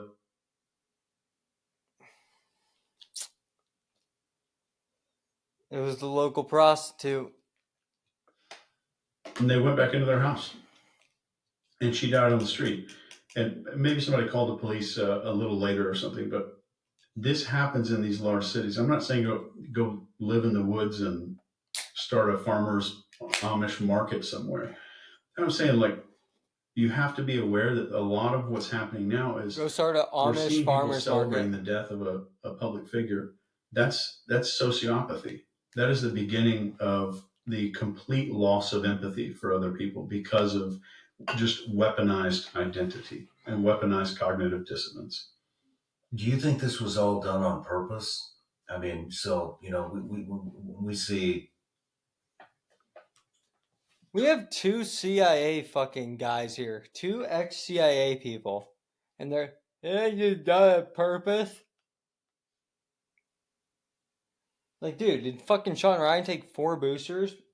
I think this is done on purpose. These are 2 ex-CIA dumb fucks, dude. I mean, come on. Do you think this was done on purpose? Do you think it was the guy that was fucking trannies? It's news, people talking about this, especially with the Kirk assassination. I mean, it's a lot of people are saying this is the result of, this guy's a Nazi, this guy's a My heart goes out to this you. guy's, is that what it stems from, or is it the desensitization, whatever? I mean, the week before that, right? We saw Arenas black guy in the Zaretska stab a Ukrainian girl, 3 or 4 times in the neck. Yeah. Super graphic shit. I mean, this is what I'm talking about with the algorithm cage too. I mean, that happened. Every fucking post I saw was that. And also, that stabbing happened like a month prior to when they released the footage out to the public, so. Over and over and over. I've seen some pretty gruesome shit throughout my career, but I don't want to continue seeing that stuff. A week later, Charlie Kirk getting shot in the neck. Every single post. See you in Valhalla. Days was that. Yeah. And so you have, this is the end of democracy. This guy's a Nazi. This guy's a fascist. This is, you know what I mean? You have all of that. This guy's a faggot. People just dumping gas on the flame that way. And then on the other fact, you have and you fucking see it. I mean, not one person on that damn subway train, at least not on the video, stood up and did a damn thing. That's because they were all black. I mean, I hate to say it. That's what it was. And if you disagree, I mean, you just open your fucking eyes then, dude. I mean, I don't know what to tell you. Look at everyone around. One demographic. Same demographic that stabbed the girl in the neck. Maybe just open your fucking eyes, and it's not hard to understand. About it. Maybe you have Daniel Penny fucking choked that guy out in New York City. He's the only one that acted. I mean, time and time again. And he suffered a social consequence for it. Yeah, and you see, I mean, this is another thing that happens to me on X all the time. You see these street fights or police guy, just some type of an altercation, some type of violence. And if you actually watch, if you click on it, even if you don't click on it, just sits on you slow the scroll down and you're like, oh, what happens? Dude, the next thing is just all people getting the shit beat out of them, people getting jumped, black people beating up white people beating up black people, fucking. When white people are beating up black people, it's 1-on-1. When it's the vice versa, it's 5-10-on-1. Weird. And, one side likes to stomp the other until they're dead. The other, ends it once they knock someone out to, puts them on the ground. Weird differences. It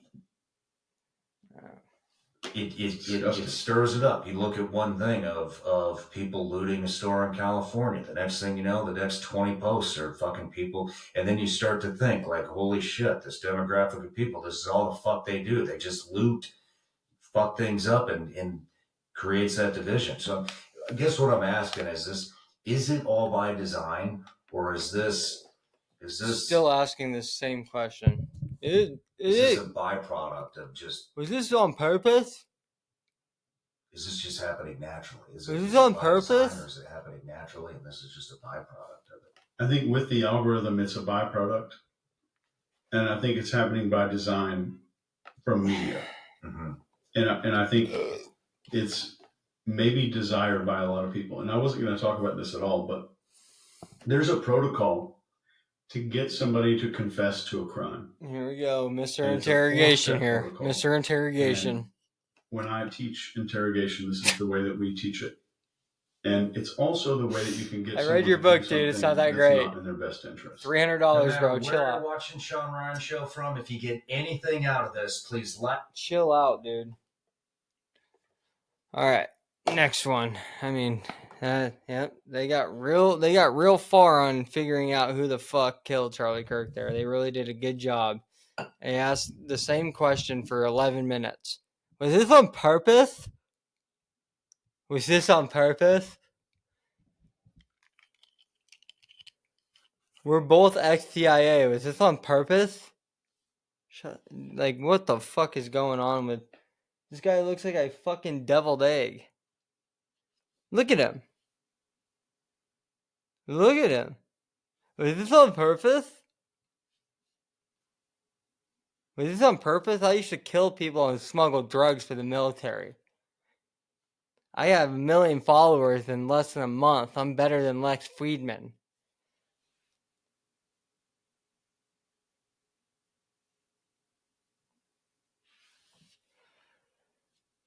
Dude's great. Fucking dope ass fucking podcast, bro. That's fucking Rogan's boy, dude. It's fucking Rogan's boy, dog.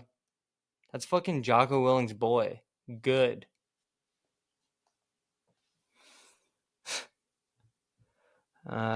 Here is Young Thug with the same rabbi that Kanye just apologized to recently. So, and I think I said this earlier, I believe this is the same rabbi that LeBron James also was, rolling around with for some weird reason.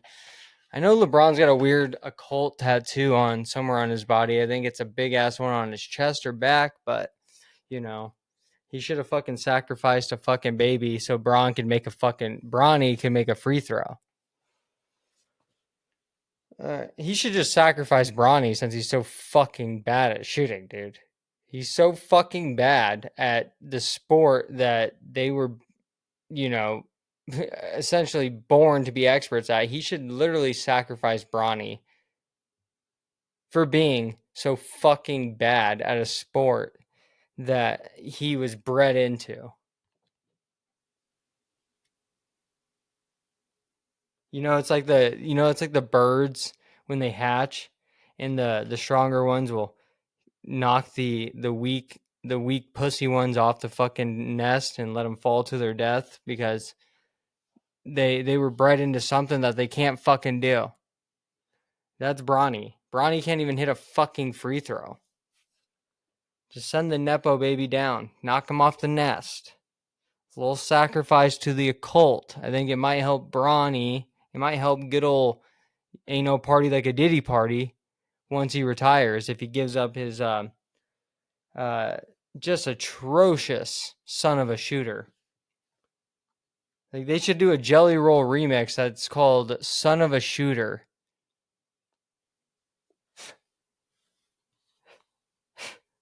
But it's Bronny, who is literally the son of a shooter that is... The only shot he hit was the one when he put the fucking... when he deep-throwed the barrel. Alright, here's Young Thug.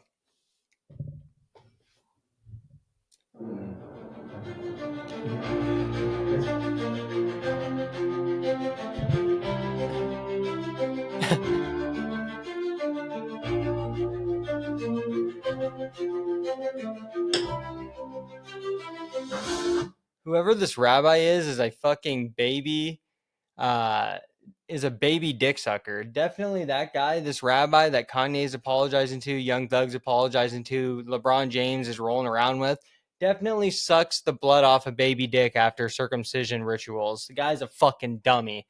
If you had me apologize to this fucking guy, I'd grab him by his beard and fucking spit into his face. I would spit into his fucking face. He looks like a fucking skin tag you find on the bottom of Dave Portnoy's fucking taint. Disgusting. Imagine fucking apologizing to something that looks like that fucking retard. What are you gonna fucking guard the Hogwarts bank, you fucking dummy?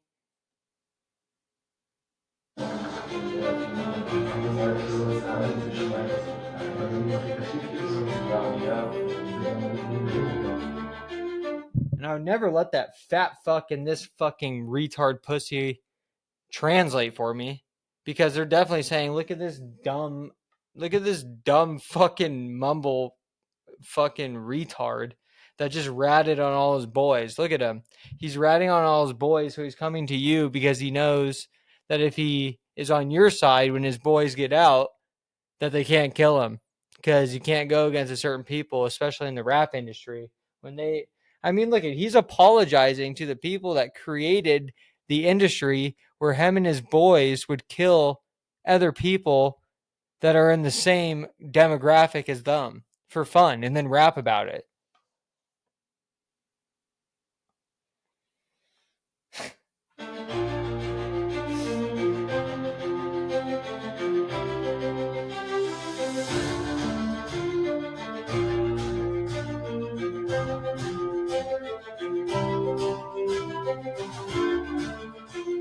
Honestly, everyone is wrong about Tekashi 6ix9ine, bro. These are the faggots right here kissing the hand of a fucking dumb motherfucker like that.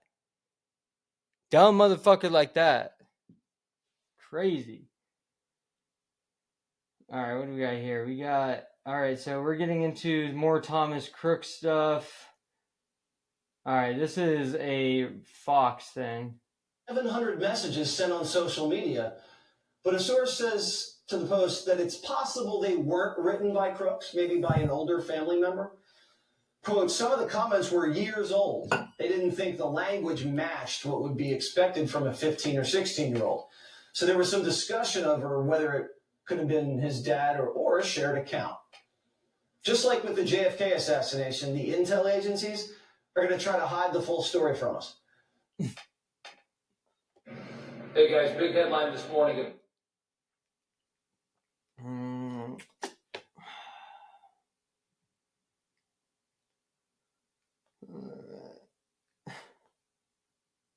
Look at this. Look at this. This is a nice little Charlie Kirk meme right here. Play my shit. Play it. Why won't you play it?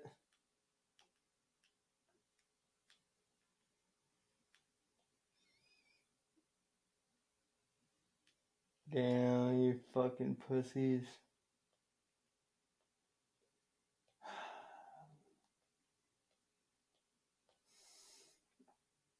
I think that's it for all the videos I have. I guess I'll stroll through and see if there's any updates. If not, we're out of here. I think it was a nice little stream. We'll see.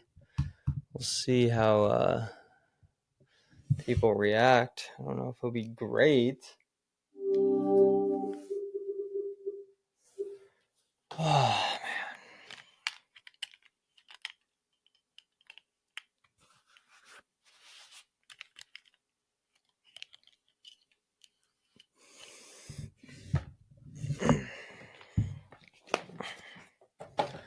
All right, let's before we head out, let's see if we got any Epstein updates. Let's see. I want to see if maybe Bubba, maybe if good old Donnie Dirty Trump was sucking off Bubba Hungry. Imagine if it is Bill Clinton, and every time that good old Dirty D would go to suck him, he go Bubba Hungry. Jesus Christ! All right, when's this? We got. Shit.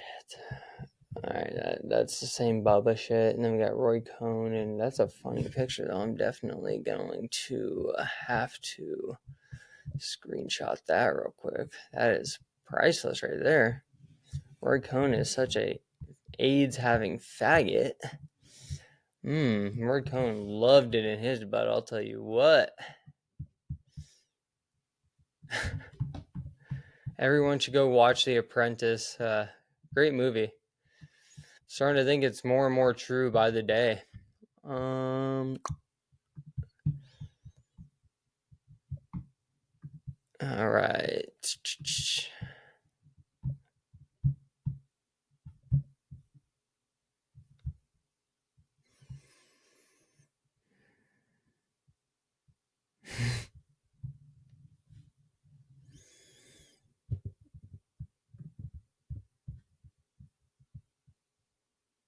Oh shit. Okay, Liz Crocken's tweeting about Anthony Weiner's laptop. This was an hour ago. This might be interesting. James Comey email discusses Hillary Clinton and Anthony Weiner's laptop. Frazzle. Insurance policy. Huma Abedin, where you at? Alex Zoros, your wife's doing frazzle. I won't say it. This says the below email shows James Comey discussing Hillary Clinton's emails found on Anthony Weiner's laptop. Never forget the Clinton Foundation was trafficking children and involved in crimes against children. The evidence found on Anthony Weiner's laptop, reported by True Pundit in 2016, implicated Hillary, Huma Abedin, and associates in these crimes. Frazzle, hold on. What's that red face we see everywhere? Wilson! What's that face on your sweatshirt, Ellen, Jay-Z? What is that? Drip. These crimes that were found on the laptop include money laundering, child exploitation, sex crimes with minors, perjury, pay to play through Clinton Foundation, obstruction of justice, other felony crimes. In 2018, the IG report backed up this story, citing Hillary Clinton and Foundation in crimes against children.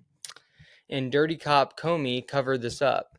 This is Italian Foodgate.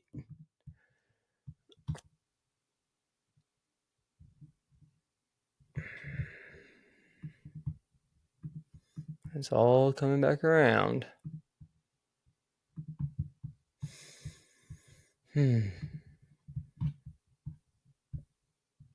Remember Breitbart?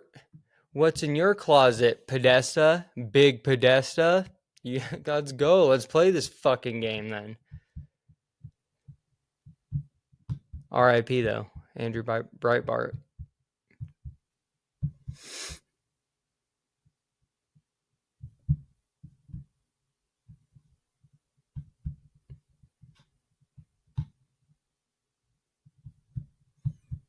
Damn. All right. I think that's gonna be it. We got 2 hours. Oh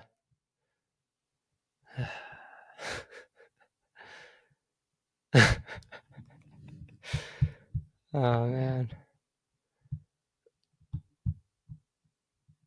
All right, and also the guy that we just saw, the ex-CIA mind control interrogation behavioral analysis expert, Chase Hughes, is currently, this was 2 hours ago, he posted on his Twitter, 4+ hours on IV DMT. There are simply no words. So the dude's chirping DMT right now. So, I mean, I'm sorry, Chase Hughes. I don't want to send you any bad vibes in the DMT realm. I totally forgot that I saw this earlier, and I definitely just kind of hate watch. I kind of just did some hate watching on you and Sean Ryan. I hope it didn't affect the DMT trip. I hope you can, mind control people better after talking to the elves. I mean, it's funny. This mind control experts letting the mind control being done on him. All right, that's gonna be it then. I think that's it. Oh, Seth Rich was the guy's name I was trying to think. I mean, obviously, last time I was trying to bring him up because Vince Foster, the guy that was allegedly fucking Hillary Clinton, given the emails that were leaked, it seems very likely that Vince Foster and Hillary Clinton were doing some fucking. And Vince Foster killed himself in 1993, and I was making some jokes, very dangerous conspiracy jokes about how he killed himself. And I think I said something to the likes of, he slit his wrist, shot himself in the back 3 times with a shotgun, then hung himself, and the gun was 90 feet away from him. Typical method of a certain crime couple that has a lot of power here. So Seth Rich, killed himself as well, and nothing sketchy about his death. Just everything he knew, and that was gonna be leaked through him as a whistleblower. Nothing sketchy though. Vince Foster killed himself for sure. Definitely nothing sketchy. If you think anything was shady around that, you're a dangerous fucking kook. If you think anything was shady around Seth Rich, you are a fucking conspiracy theorist. You're a conspiracy theorist. Every boomer will scream that at you so they can maintain their house at $1.2 million that they'll never sell you, and they'll talk shit to you for the rest of your life, you little faggot. All right. I will see everyone next week. Peace. Life's barely long enough to get good at one thing. If that long. And so be careful what you get good at.